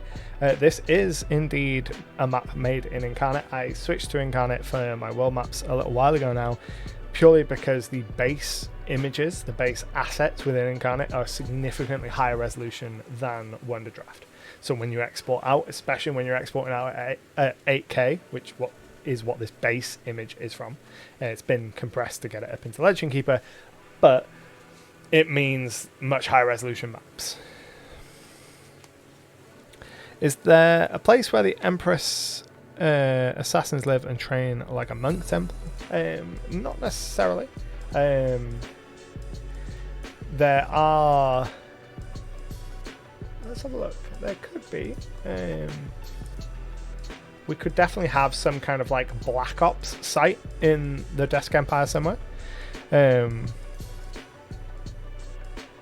Bob says Bay Jenkins Bale, shop owner where the shop has an entrance in a few cities, basically a portal in each city as to where the shop is actually located. That's real similar to how Vinder, what came to be one of the significant big bads of my first campaign, operated. He had we started off in a little village. When the players moved to the big city, he also moved, and then when they went to see him for the first time, his shop interior was identical down to like the dust placement as it was in the first one. So we can go ahead and where would we even put this? Let me go ahead and jump into Mornburg, because it's the only city map that's likely to have a shop in it yet. It doesn't have a shop in it yet. Let's go ahead and link to existent and see whether we can go General Store. General Store is a thing. It's one of the generic locations. Cool. So you can see, like with the Traveller Merchant, General Stores are generic pins that I use, and I use them to kind of track where some of these things are. So we want to note Bay Jenkins Bale. There we go. Go back to Jewel Cities. Does Incarnate update their assets regularly? I'm kind of over Wonderdraft myself. That's another reason why I switched to Incarnate. So I know a lot of people don't like the subscription as a service model, but I think for things like a map maker, like things like this, I actually prefer it, because Incarnate are always putting out new stuff. They're like every month they add new assets and tools, and they're always working on it, and like the development feels much more frequent than it does with Wonderdraft, because obviously Wonderdraft is that single purchase. It's been out for a number of years now, and I think we've had a couple of years where there's been no huge changes to Wonderdraft. I feel like Wonderdraft has kind of stagnated, and I also feel like the third-party asset community for Wonderdraft isn't nearly as strong as for Dungeon Draft. In Dungeon Draft, there's loads of people making all kind of complete replacements of assets and stuff, but in Wonderdraft, I feel like it's a number of people making a small number of assets, and it's hard to get like a consistent quality all the way through. Whereas Incarnate, it gets updated really regularly, and the assets are a higher base quality. So seeing as though I work with maps with the point of view of this needs to be commercially okay, like if I wanted to make a explorer's guide to the Jewel Cities, I'd want to be able to use the final map in that, which means I need the commercial licensing, and it's a whole separate consideration that I don't think that you need to worry about too much if you're not making money from these things. I like both programs, but I really like Incarnate's paper asset style. I like both programs. There's things that I wish that Incarnate did that both Wonderdraft and Dungeon Draft both do. Like, I really like Wonderdraft's kind of diplomatic layer where you can draw and color on a map with diplomacy like regions, and it's its own separate thing outside of the standard layers. Like, you can't really do that in Incarnate very easily. You can draw boundaries and outlines, but not like color in a region really easily. Same in Dungeon Draft. The snap to grid option to create a room with walls and stuff makes it so much easier than Incarnate, which is, it doesn't have that snap to grid drawing option with walls and stuff. There seems to be a good group of asset makers for Wonder Draft early on, but it feels dead now. I feel like the feel of Wonder Draft, but the variety of assets makes or breaks these things, and that's exactly right. Like, my big problem with Wonder Draft specifically is that there's no one making a complete suite of assets that I'm aware of that kind of has a really wide variety of stuff in the same style. You know, there are loads of different people making different assets that you can pull in, and some of them work together. But like with Dungeon Draft, you have several people that are making essentially a replacement for Dungeon Draft's entire asset library in their own style. And that makes it much easier to go, right, okay, I don't necessarily like the assets in Dungeon Draft. I think they are really low resolution, and I think they're quite ugly. But it's really easy to swap them out because there are a couple of different people making really comprehensive libraries of assets which aren't in Wonder Draft. I still use Dungeon Draft for a lot of my encounter map making if I want to make a fancier map. If I want something quick and dirty, I have almost exclusively moved to like OSR Dyson Logos style maps. The Dyson Logos website has a huge catalogue of maps just ready to go. There's several generators that will make a like black and white Dyson Logos style map really quickly. So if I want just a quick dungeon, I've moved over to that almost exclusively. But if I want something a little bit fancier, then I still use Dungeon Draft a lot when I need to make square based stuff rather than like a natural looking landscape. Mazio on Patreon have made amazing, and I mean amazing, realistic top-down satellite terrain. Ooh, I will definitely check that out. I'm gonna go ahead and copy that and throw it into my other window here, so I can have a look at that when the stream is done. Because I'm always on the lookout for more asset makers that make, especially if they offer them for commercial use and at a reasonable price. Obelisk the Wanderer is a young adult deep gnome fighter with grey skin and a bald head. Fled from the Underdark because of an aboleth attack killed his colony. Went to the city that fits to search for his shelter in his uncle's tavern. His uncle is named Engrim, owns a tavern and also sells catching fish on a ship. Betsy Obelisk is now a search for a job at the miner, local mines. Cool. So there's a region that should fit pretty well for that. Up here, so we've got an entrance to the Underdark up in the Vale, and we've got a bunch of different mines there and a bunch of different cities. So I think, given that we've got a coal mine here, and Malachite is probably the sensible place to put this character. So we're going to go ahead and drop a secret note, and I'm going to copy the whole lot of that and paste it there, so that when we come to work on Malachite and start making kind of maps and stuff for it, we can go ahead and add that character. So in terms of maps and stuff, while the topic's still on my mind, something that I've been doing a lot lately is looking through the kind of suite of Dyson Logos stuff and applying locations based on that, using it as another kind of generator in essence to inspire me to add locations. So the ruins of Fort Redshield are one of them. So a band of goblins has moved into this fort, and you can see that I've gone ahead and made a note that it uses this map, this map of a little ruined fort that's on the Dyson Logos website. Absolutely amazing website, by the way. I'm going to go ahead and drop the link to that in chat, because there are so many maps in here of all kinds, from like little village maps and dungeon maps, taverns, all kinds, and there's hundreds and hundreds of them, and they have been super useful for kind of inspiring another way of generating locations for this map.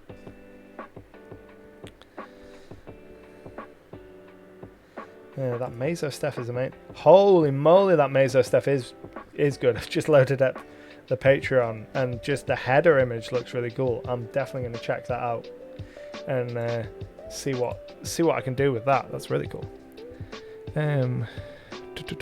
May I get evocative with my request? I may have gotten carried away. You can get as evocative as you want. If I can make it fit, I'll make it fit. Is it okay if I link a Reddit post? Yeah, go ahead. Like throw the link into the chat, because that stuff looks really cool.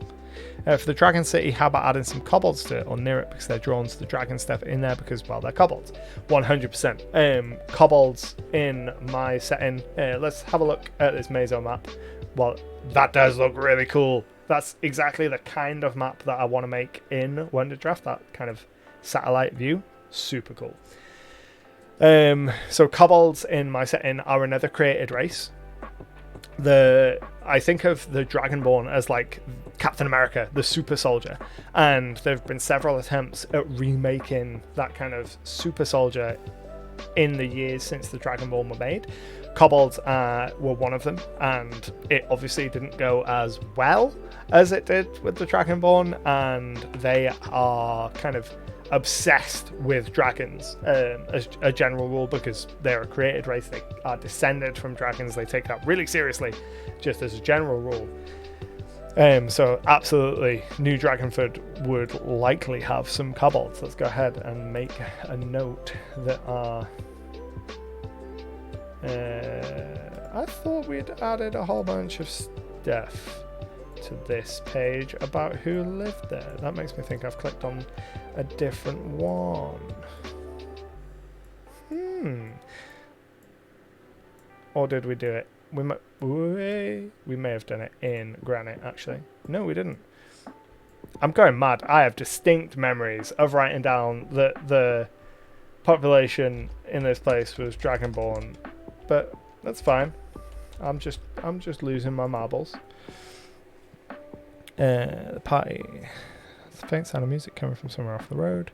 Follow the source will take them to what seems to be remains of an ancient shrine on top of a small hill or cliff, producing a harmonious tune as the breeze blows through the gaps in the intricate structure, at least those that are still standing. In the centre of the shrine sits a single monk playing an instrument of his choice along with the tune of the shrine, seemingly while in deep meditation. Random encounter. Cool. Where do we want to place this random encounter? I suppose it needs to be near some hills. I assume, Nevtal, that you've got some more info, or is the whole encounter the monk playing the instrument, or is there something else that comes after that?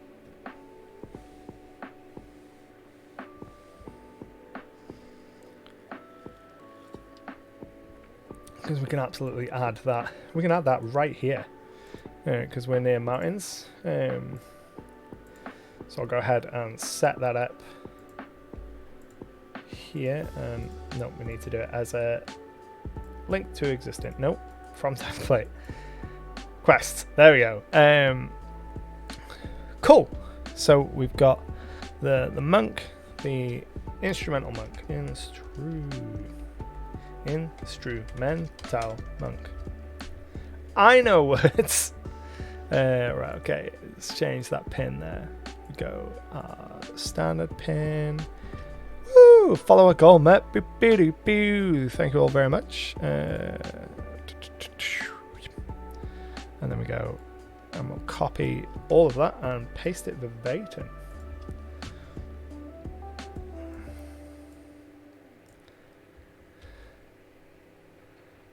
Cool, thanks for hanging out. Catch you later.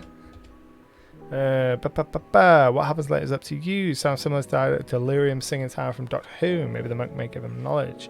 Stopping the song leads to something terrible. Maybe rebuilding, retuning the shrine could result.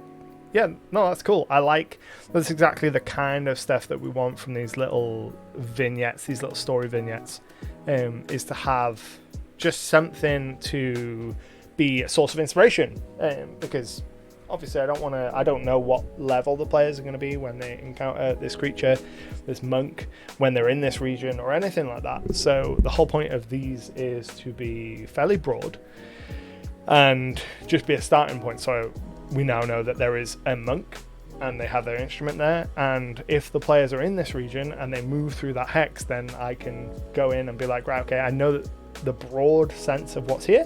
Let's figure out what the deeper implication is. And that's kind of my entire approach with all of these. That's why I'm going so heavy on the pins. None of them are there to be kind of hard and fast rules as this has to be the adventure we go on. It's more of, let's get some inspiration from all of these things. Let's see how many we're up to, because I like to know. We are 295. We only need 5 more pins to break 300. And we're gonna run for probably like 20 more minutes.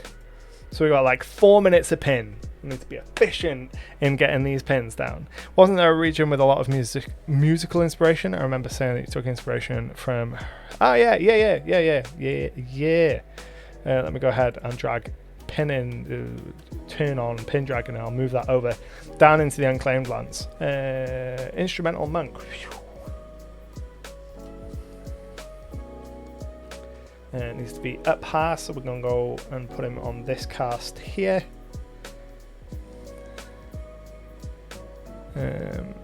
You didn't make up that region in your mind. The Unclaimed Lands has got a whole bunch of musical themed naming conventions for its big cities.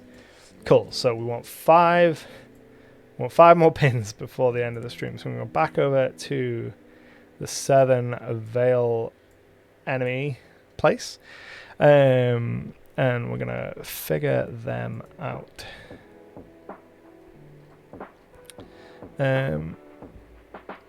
Loom, is that how you say that? Are you using a site or an app for this, or did you make the tools for them making the map yourself? So the map was made using Incarnate, and the site that we're using to add all the pins and stuff, that's a program called Legend Keeper. I'll put links and stuff to all of them in the chat for you. Right, so we want to go to our generic points of interest, and we want to generate something. Something 2 or more people having a duel, possibly. Let's have a look.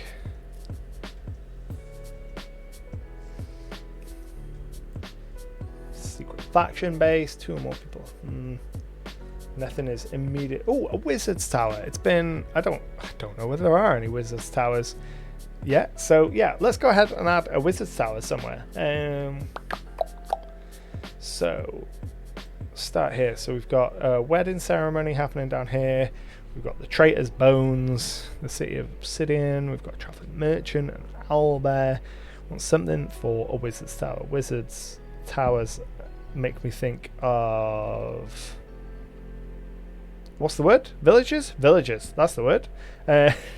So these are our icons for towns and villages. So we'll go ahead and we'll throw a wizard's tower kind of upriver from this town. So we want to go ahead and create from template. There's the astrologer's tower, yeah. I think of the astrologer's tower more as like pure pursuit of knowledge, rather than, when I think of wizard's tower, I think of like absolute bonkers. Like full on eccentric, like sword in the stone Merlin level of eccentricity is what I think. It's what I always default to when I think of a wizard's tower. So I want to hide that, and then we want to change that pin. So it's a location that isn't a settlement, so it's pink, and then we want something to represent. So we're going to go chess piece, and oh no, we could go some kind of stars or a wand. Maybe there's a wand. There is a wand. Wizard's Tower. Cursed Maidland, Dragonborn, Thaumaturge. Think John Constantine, only Dragonborn. Ooh, I like that. I like that a lot. Let's go ahead and make them the Thaumaturge Dragonborn that lives in this Wizard's Tower. I like that a lot. That's really cool. I love Thaumaturges. Bob redeemed the magic item of Calamity Glass. Bob, I think you've already redeemed Calamity Glass. I definitely feel like we have Calamity Glass, and I think that it came from you. Yeah, we do. We've got Calamity Glass down here near the City of Pearl. Yeah, and we've got info on the Calamity Glass, and I'm sure that came from you. Maybe I'm wrong. How about one of the mountain ranges can be seen in the night, then the moon is full and almost all full, and then they sparkle like all kinds of jewels in different colours, just a scenic piece and the pin for more of immersion. Could be jewel cities after all. That's a cool idea, like having the glimmer from the mountain range. I'll add that as a note to up here where we've got kind of, I'll add it as a note to shimmer, because the name works. Mountains around here can be seen shimmering at night from all the ore. So Bob, if you want to choose another magic item, go ahead for it. Change to the golden goose. What is the golden goose? Golden goose. Oh yeah, from Dark Archive. Yeah, absolutely. The golden goose. You feed the goose the warm. Yeah, cool. Yeah, we'll definitely add the golden goose. Two Hands says, how do you specifically deal with the pre-existing gameplay mechanics that are lore-based, like spells, magical items and such, when you're creating your own world and they might conflict? So I tend to try and be aware of the fact that there are a whole bunch of magic items and spells and stuff that already exist, and try and approach kind of problems with those in mind. So an example is like last week when we were doing some work on this region, and I said, I want some kind of asteroid or meteorite that's crashed to Earth and there to be some resource associated with it. My first thought was adamantine, and then it ended up that there is a time-based kind of gem, jewel, or resource in Pathfinder 2nd Edition. So I took that, which is an existing thing, and knew that I had a meteorite site that I wanted, used that as the inspiration for that, and then that informed all of the kind of story around that, leading to the idea of the Timestone Wars between these two regions that were within kind of claiming distance of this resource. So a lot of the time it's a case of I'll have a really vague idea or a notion for a point of interest or some kind of conflict, and I will just put the pin down, put it on the map and say, right, okay, a vague thing happens here. And then as I read through the rules and find items and stuff, something might trigger my inspiration. So another example is, if we jump over all the way into the desert, there is a magic item called the Cinderclaw Gauntlet. So I have a region up in the desert that has a bunch of dwarves called the Cinder Dwarves, and I had already started developing some of this region, and then when I saw that Cinderclaw Gauntlet, I was like, just the name alone really fits, read up on it, and then added that. So it's kind of a symbiotic process, and kind of going a lot of back and forth between my vague idea, finding a cool piece of lore or mechanic from the official settings, melding them together, and back and forth, and over time you build up something that ends up much more complex than you would have gotten to like immediately. Golden Goose, we need to add the Golden Goose, and thank you very much for the gifted sub. We've got so many subs this evening, like 100% this is the most subs we've ever gotten in one stream, which is amazing. If we're going to go Golden Goose, I feel like it's going to be on this little island here. The Golden Goose is cursed level 11 item. So we go Golden Goose 11, and then we create page, and then we want to change our pin. I've forgotten what the pins look like. That's what they look like.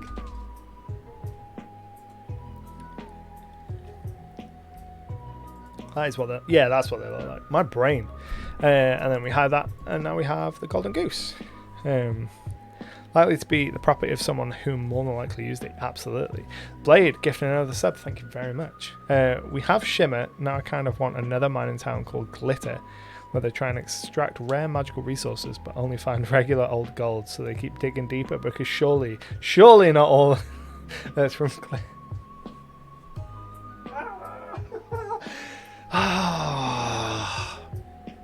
The pun for that is too good. We're gonna have to use it. There's no way we're not using that. Like, okay, gold. Right, fine, we'll do it. All that glitters is gold. Right, so we've got some gold up here. We've got gold here, and then there's another gold here. None of them have got towns. I suppose we've got the oil and the gold kind of close to this village. So this village gets the joy of being glitter. All that comes from glitter is gold. We are going to hide that pin though, because I feel like that pin needs to be hidden for the preservation of the pun. Digging deeper and deeper into the mountains while the oil is literally under their feet. Yeah, just they've got all this oil, and then there's a gold mine, and they're like, there's got to be something else down there. And like, we've got all this oil. We're making so much money from this oil. We're making way more money from this oil than the gold. And like, no, we've got to keep going deeper. There has to be something down there. Like, so immediately that says to me the ruler isn't all together there.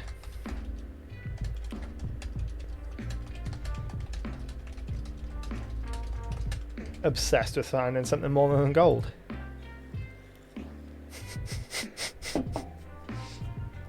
So dumb, I love it. Let's go ahead and generate another random look at another wizard's tower, really? I feel like we may have exhausted the generic point of interest generators. Let's jump on to the evocative one.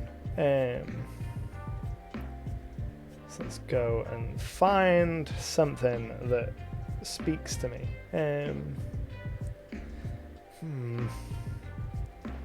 a real hard time this evening finding ones that really like jump out. All that comes from glitter to gold should be some kind of saying in the region. Yeah, absolutely. Green Cove, Dark Column, Coward's Barrow. Coward's Barrow is an interesting name. Cool. So let's go ahead and I'm pretty sure Barrow is just a place where you bury the dead, right? I don't know. It's just... yeah, it's a mound of earth and stone. It's a grave. Yeah, so Coward's Barrow is a grave. Some kind of coward is buried there. So let's go ahead and have a look where we might put Barrow. We could put it in the foothills of these mountains here. The Mothman. Coward's Barrow sounds like a town name. It could be a town name. I mean, we've got a town right here. Let's zoom out and see whether we've got any other towns. Got two towns here. Coward's Barrow. Next to the Thaumaturgy Wizard's Tower. Could be cool. Yeah, let's go ahead. Let's go ahead and make Coward's Barrow. Coward's Barrow. Location here.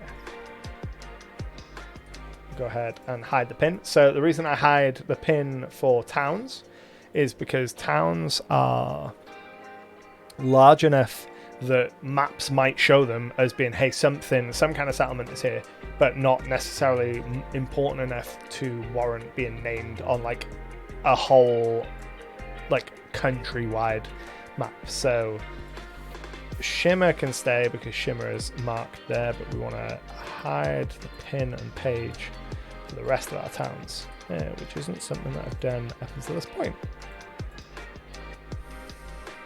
Barrows were almost used for royalty or high-ranking nobility, so it could be called Coward's Barrow is really interesting. So there's a grave here as well, almost always. Yeah, so something about this place is relating to cowardice, and a cowardice so famed that it ended up being the name of a place is a really interesting concept, because, you know, who is famous enough in their cowardice to get a town named after them? And could be the name is forgotten and all that is remembered is the cowardice. And it could be part of like a superstition that they have. So bury cowards with no names and no identifying markers.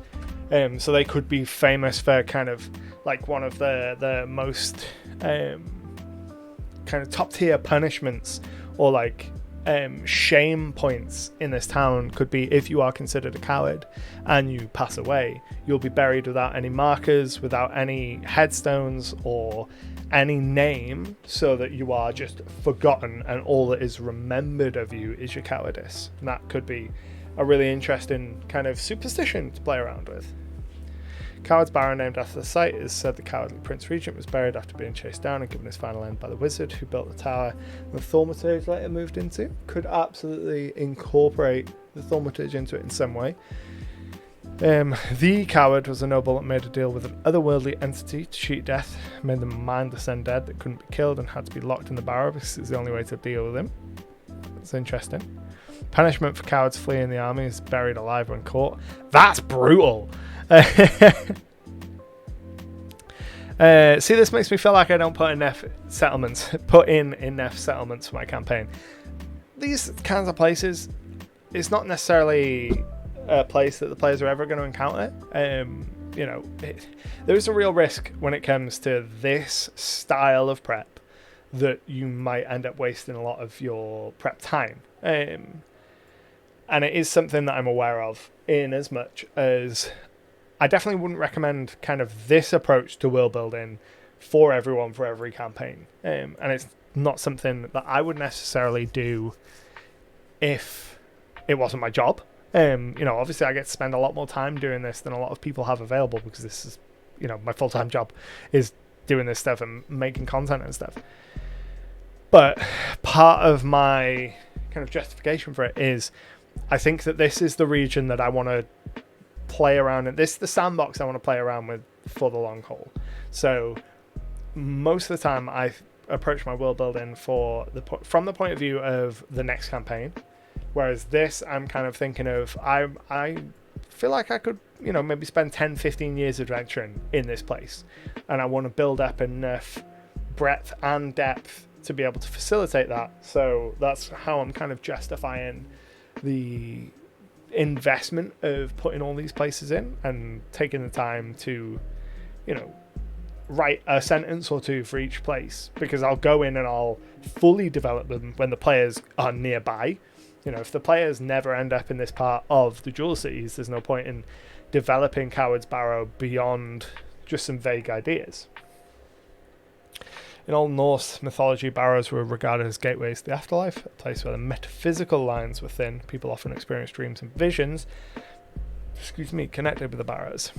In fact, it was common for people to lay naked on top of a barrow on sheepskin, where they experienced dreams and omens from their dead ancestors. That, I feel like that is too... those are fun facts. I feel like that's too reverent for a coward's barrow. But that is really cool. I like that. A coward's barrow could also be a mythical torture device from way back in the past. The lord who founded the town named the place after it out of a morbid fascination for such devices. That's the town's flag, features a random torture device as a result. We're getting real dark with these things tonight. My desk doesn't want to go down. There we go. No, I think I like Coward's Barrow being this, you know, this place that just abhors cowards and will bury them unmarked. And the most interesting thing about the titular coward is that they were cowardly enough and notable enough to have a town named after them, but nobody knows why because they were buried with no records. So, every one of these potentials could be something that people kind of bring up as, oh, this is why Coward's Barrow is named Coward's Barrow, but no one actually knows. It's all just a whole bunch of wild theories.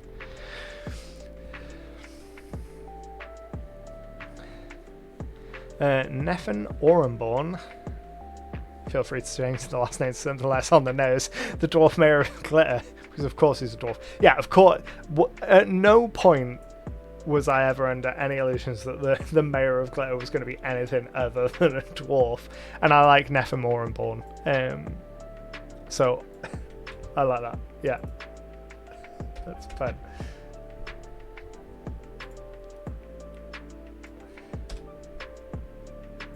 But yeah, absolutely. There's no way you desperate to delve too greedily and too deep without being a dwarf. Just an interesting thought. How did something that's often very religious and sacred get turned into Coward's Barrow? Exactly. Like, I like the idea that no one knows why. No one knows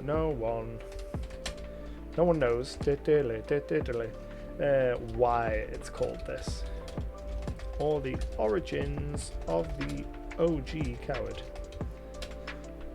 You could write an in-character guide about myths of towns and names of stuff. Exactly, like it's a very evocative name, and that is the purpose of the evocative name generator that I have in my spreadsheet. Is it throws two words together until we end up with something like Coward's Barrow, and then you spend 5 minutes thinking about why is it named such, and you start to get really interesting stuff. Sometimes it will return really ridiculous results. Actually, that's not bad. Cerulean Fountain could be a location in a city. Carving Heart, a little bit weird, but I could see it. The Forbidden Badlands. See, that's kind of generic, but we get kind of cycling through those options can give us some really interesting stuff. So I'm going to do that a couple more times. Hawk's Hollow. Hawk's Hollow to me sounds like a ruin. It's like has a ruined vibe of it from the hollow aspect. So we could go ahead and throw a Hawk's Hollow in here. Excuse me, let's zoom out a little. So we don't have any ruins and we don't have any towers beyond our Wizard's Tower here. So a ruined fort makes a lot of sense, and I'm going to go ahead here and we're going to go into this location. So Hawk's Hollow. We hide that.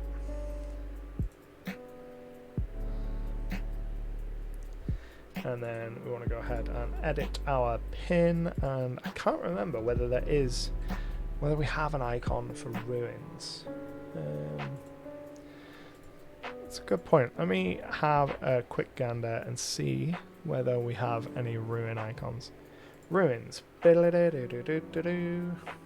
Oh, we just used the tower. The same one as the tower. That's fine. Yeah, I thought the ruins were an arch too, but that's a question. No. Forts and ruins have either been question marks or towers. So towers it is, I guess. So Hawk's Hollow, some kind of ruin. We want to go tower, confirm, and hide pin. I saw the arch northeast of the Lizardfolk Kingdom. Northeast, this one? That's a tomb. Northeast. Yeah, no. If it's this one, the little next to the mountains. Yeah, those are tombs because they're little dungeon doors. I think it's really cool that you've you can tell we're getting close. I think it's really cool that you're writing mysteries and unexplained things into the lore. Some world builders, me included in the past, have an obsession with explaining and laying out everything, sometimes to the detriment. I 100% agree. I've done that before myself. My very first campaign in Valoroth, I wrote out like 1,500 years of the history of the royal bloodline. And I don't regret it, because it actually came in super handy at some points to be able to say, right, okay, 500 years ago, here is who the king was, here is their most notable event, and that could come in really, really useful. But yeah, you can definitely go down the rabbit hole of explaining absolutely everything and leaving nothing to the imagination. PCM, hello, welcome. My general approach now, especially with this current phase of world building that we're in, with this like really pin focused approach, is go real vague to start with. Very, very rarely do I put one of these pins down and immediately figure out what's going on with it in super detail. I will more often than not put a pin down and just generally explain what the vibe is. PCM, what's going on here? We are currently coming kind of towards the end, I think. We've passed midnight. We are world building for my next RPG campaign. So this is the region of the world called the Jewel Cities of Talavar, and we'll go ahead and we're adding points of interest and cool locations to this location. It's like midnight here. My brain is on its way to being shut down. And while I'm zoomed out, we're going to figure out how many locations we've got so far. We've got enough that Legend Keeper is now starting to struggle. So we've got 108. Is that 188? I think that's 188. I think we have hit 300. 188, 288, 298. 300. Yeah, we've 300 on the nose. So we've got 300 points of interest on this map now. So in a few months' time, when my players start this campaign, the idea of all of these pins is that I can sit the map out in front of them. They can choose any place that they want to start, and there will be some level of content there. Most of it is really vague and evocative. That's kind of my whole deal, is vague and evocative. You know, a sentence or a paragraph for each pin, or even some of them are just empty, and I'm just like, okay, there are goblins here, or this monster lives in this region, and I don't need any more information than that right now. But then when the players go to a region and we zoom in, let's say they're starting down here, then I'd go in and I'd be like, right, okay, I need to figure out some more information for all these pins, and it gives me a focus and a starting point for all of that. But no, I'm super pleased that we reached 300 pins, almost exactly on time as well. So I'm going to go ahead and switch back to Facecam, and we're going to do our usual of kind of winding out the stream for like 10-15 minutes. So if you've got questions or want to know anything about the world or anything relating to RPGs, throw them down in the comments, and we'll just spend kind of 10-15 minutes kind of chatting about stuff and winding down, ready for the end of the evening, while you're all searching your brains for things to put down in the chat. I'll do my kind of end spiel where I give you all the links and stuff. So the most important link that I want to turn your attention to this week is the link to my upcoming Kickstarter. So my magazine, SideQuest, I am doing a Kickstarter in September that takes the first 12 issues of that magazine, bundles them together into one hardback book, the first annual, and that's going to be coming to Kickstarter and be available in print for the very first time. So I have a link to a landing page where you can sign up, put your email in, and then you'll get an email when that goes live. Don't have an exact date in September yet. That's kind of dependent on how much work I get done in this next week. So I've still got a few things that I need to finish off before I can really focus in on the Kickstarter, but it is going to go up in September at some point, and that link will let you get an email as soon as it does go live. Also, speaking of SideQuest, I have a magazine called SideQuest, comes out every month as a digital PDF over on my Patreon. At the moment it is 5e and system neutral focused, but there is stuff in there for players and game masters every month from a whole bunch of writers. We have new monsters, we have adventures, new magic items and spells. The whole gamut of content makes it in most issues. Most issues have kind of 4 principal pieces of content in them, and we almost always have a fantastic location. So like we do here, like Coward's Barrow, come up with a location each month and kind of give you the lay of the land of that location, give you all the interesting information, how you might use it in your game, maybe some information on the people that live there and the things that make it interesting. We also have my YouTube channel where I make videos relating to all things tabletop RPGs. I cover 5e stuff, I've just started covering Pathfinder stuff, whole bunch of world building stuff there, like entire playlists of my process for making a world from scratch over there. And then finally we have Discord. I have a Discord channel with hundreds of members, and there's a whole bunch of people there always willing to talk RPGs and stuff. So if you want a new, friendly and welcoming community, that is the place to go to. So let's have a look at the comments that have come in while I've been doing that spiel. Thanks to your advice with hitting at random till I find the right shape, I found the layout of my map in Incarnate. You're very welcome. I'm glad that it worked. What are your thoughts on the Psychic class in Dark Archive? Also, do you have a favourite class concept that isn't available in Pathfinder 2nd Edition that you think would make a good fit? Haven't dived deep into the Psychic yet. I went hard in for the Thaumaturge, and then we had a look through some of Dark Archive for the stream, but I haven't actually gone back to Dark Archive because I've kind of been reading a super secret new book that may or may not be related to that. And that super secret book, which I should be able to talk about next month, is amazing. I'm so excited for it, especially for kind of what we do here and the world building aspect of it. Chef's kiss. In terms of class concepts that aren't available in Pathfinder 2 that I think can make a good fit, off the top of my head, nothing jumps out. I believe that there are the gamut of classes is pretty well covered in Pathfinder 2nd Edition. Witch is usually my go-to for, oh, this is something that's missing, but there is a witch, I believe, in Pathfinder 2nd Edition. Super secret as in not yet released. Not that I am writing it, but that I have been given a peek behind the curtain, a book that will be coming out in the future, and it is super cool. From what I heard, at least in my hobby store, Pathfinder 2nd Edition is supposed to be meh or bad, but kind of get the feeling it might be better than people say. Some people, I'm sure, will think that it is meh or bad. It's all super personal in terms of how people approach it and what people think of it. I, personally, am really excited to run Pathfinder 2nd Edition because, for me, it, at least on paper, fixes almost all the problems I have with 5th edition. I ran Pathfinder 1st edition, I ran a level 1 to 20 campaign in that, so I'm really familiar with the Pathfinder kind of ecosystem, and all the things that I've read from Pathfinder 2nd edition seem to do a really good job of fixing the things that bother me about 5th edition.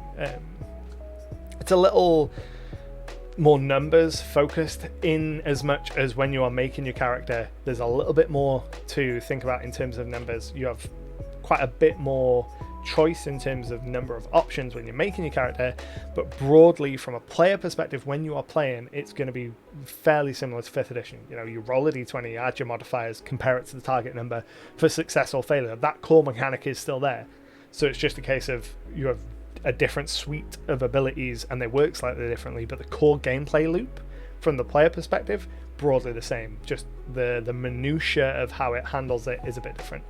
For me, the biggest differences come on the GM side, because it's Pathfinder 2nd edition has a lot more support for game masters than 5th edition does, in terms of a lot more things are explicitly written out in the rules, so that when you go, oh, how does this thing work? How do these two rules interact?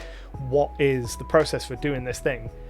In 5th edition, a lot of it is just, you're the DM, you'll figure it out, make it up, it's fine, nothing even matters anyway.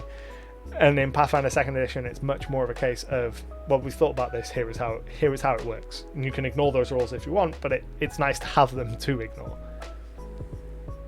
What are your thoughts on the new D&D starter set? They seem to have no character building rules, no rules for 5.5, and less stuff than the Essentials kit. I have had no interaction with the new starter set. It is exclusively available on Target in North America, so who even knows when I'll get it? I don't think it comes out outside of Target until like October time, and then who knows how long after that it'll actually reach the UK, so it could be next year before I even see a copy of it in the wild. I imagine it will be fine. I don't think it will be as well regarded as Lost Mines of Phandelver, because that seems to be the highest regarded kind of thing that 5th edition has produced. Even more so than Curse of Strahd. Maybe not hugely more so, but I am going to do a video comparing the 5th edition Phandalin Lost Mines of Phandelver starter set to the Pathfinder 2nd edition starter set very soon, next couple weeks probably, because I think that is really interesting. I think the Pathfinder 2nd edition starter set, in terms of a starter set to help you learn the game, there's a lot of really interesting things. I really want to try Pathfinder 2nd edition. It looks a lot of fun. Only have Pathfinder 1st edition and played as far as the D20 fantasy RPG, only Pathfinder 1e. Thinking of getting into 2nd edition despite being said it's meh. I absolutely think that it's worth taking a look at. I'm not sure whether what the best reading experience to read it for free would be. Pathfinder Nexus has the books on it. And I think it might have like a basic rules kind of primer introduction on there as well that might be worth checking out. Pretty much all the rules are available on the archives of Nethys.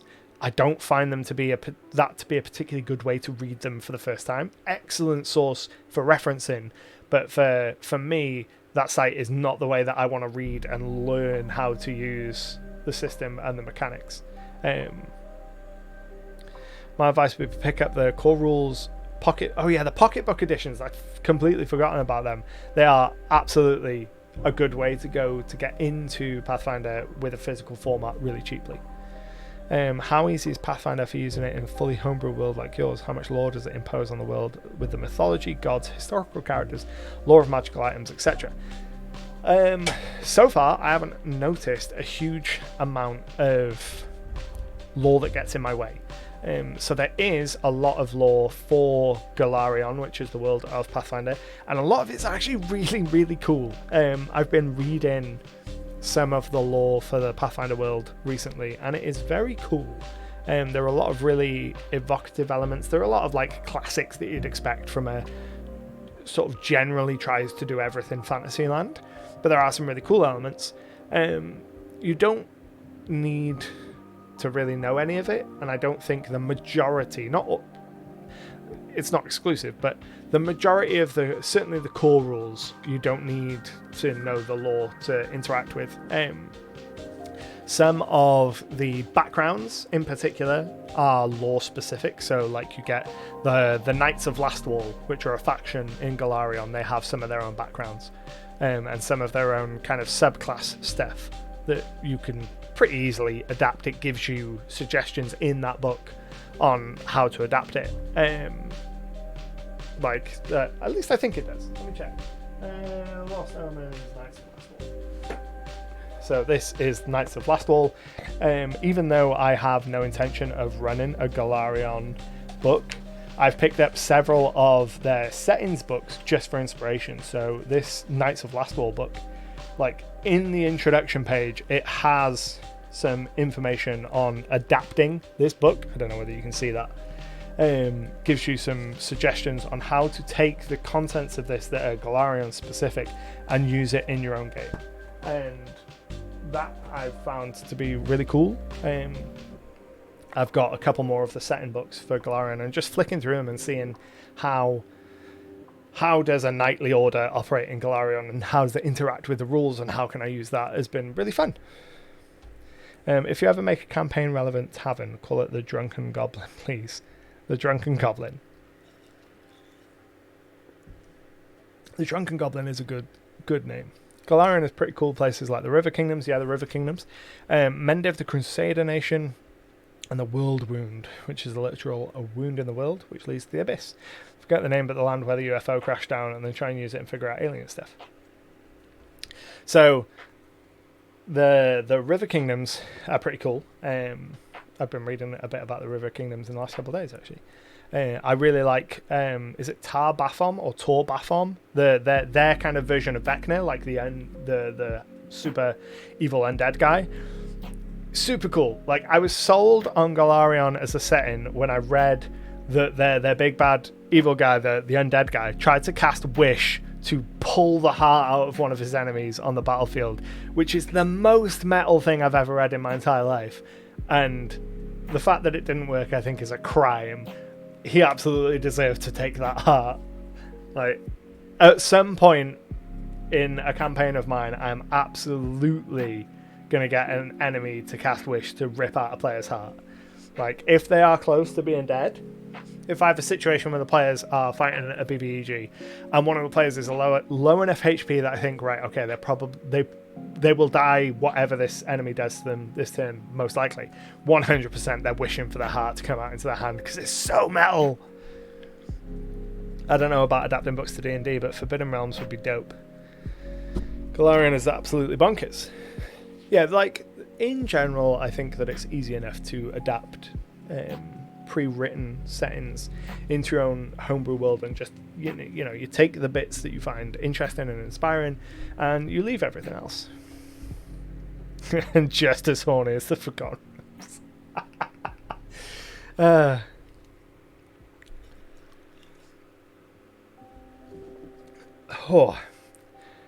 I think that we're about ready to call it an evening, so anyone that's got any final questions or anything, throw them down in the comments. We'll go for a couple more minutes and then we'll round out the evening.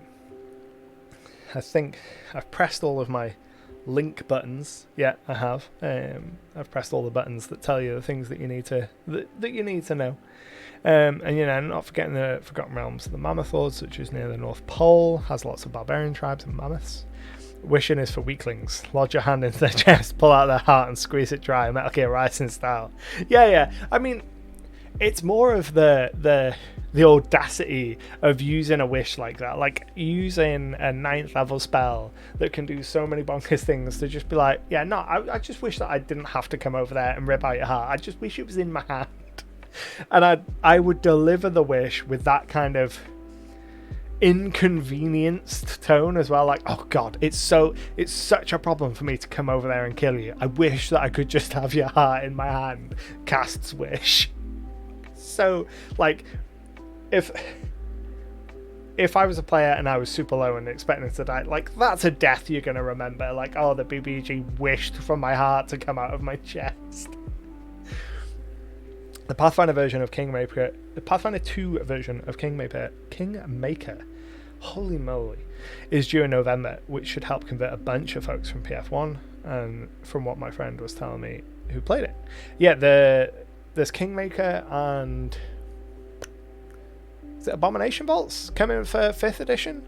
So they're taking some of the Pathfinder stories and presenting them with 5th edition rules, and I think that is going to be really interesting for people that want a new adventure for 5th edition, to get introduced to the way that Pathfinder, the way that Paizo does things, and then be like, oh, this adventure is really cool, and then maybe they'll go and check out Pathfinder 2nd edition. Seems like a really smart play on Paizo's part. BBEG could gain power from eating hearts. Oh yeah. If wishes were horses, your heart would be in my hand right this second. Exactly. With the success of the Wrath of Righteous video game, they should also take that into Pathfinder. I imagine they will do. So long as it is proven to them that updating those 1st edition adventures to 2nd edition is profitable, I'm sure they'll keep doing it, because they've got 10 years worth of content to revisit and to keep encouraging people to make the switch to Pathfinder 2nd edition. Cool. Well, I'm going to call it there because my brain is turning to mush. It is 20 minutes past midnight, but it's been an absolute blast. I'm so pleased that we got to 300 pins on the map. I feel like that's a nice big round number that accompanies the sheer insane number of subs that we've had this evening. It has been an absolute pleasure. I hope that you have found it useful and inspirational, and you all go away and open up your own world documents and your own legend keepers and your old scratch pads and I'm gonna make some cool stuff for my world. But but I will be here again next week, same bat time, same bat channel, 10 p.m. UK time, which is like 5 p.m. Eastern, I think. Next week is going to be a launch party for my class cheat sheets for 5e. They are coming out of being private, and that Kickstarter is fulfilled now, so I'm publicly launching them, and we're going to have a launch party for it, and I'm going to get dressed up in a suit, and I'm going to make cocktails, and it's going to be a big party vibe, and it should be a lot of fun. We'll probably do a little bit of world building as well, and kind of talk about the Kickstarter a little bit, and I'll press the big red button to launch them on stream. So I would love it if you stop by for that. If you aren't already following, go ahead and hit the follow button so that you get notified when I go live, and it, you know, helps all the algorithm stuff that the internet demands that we apply for. But until next time, happy gaming.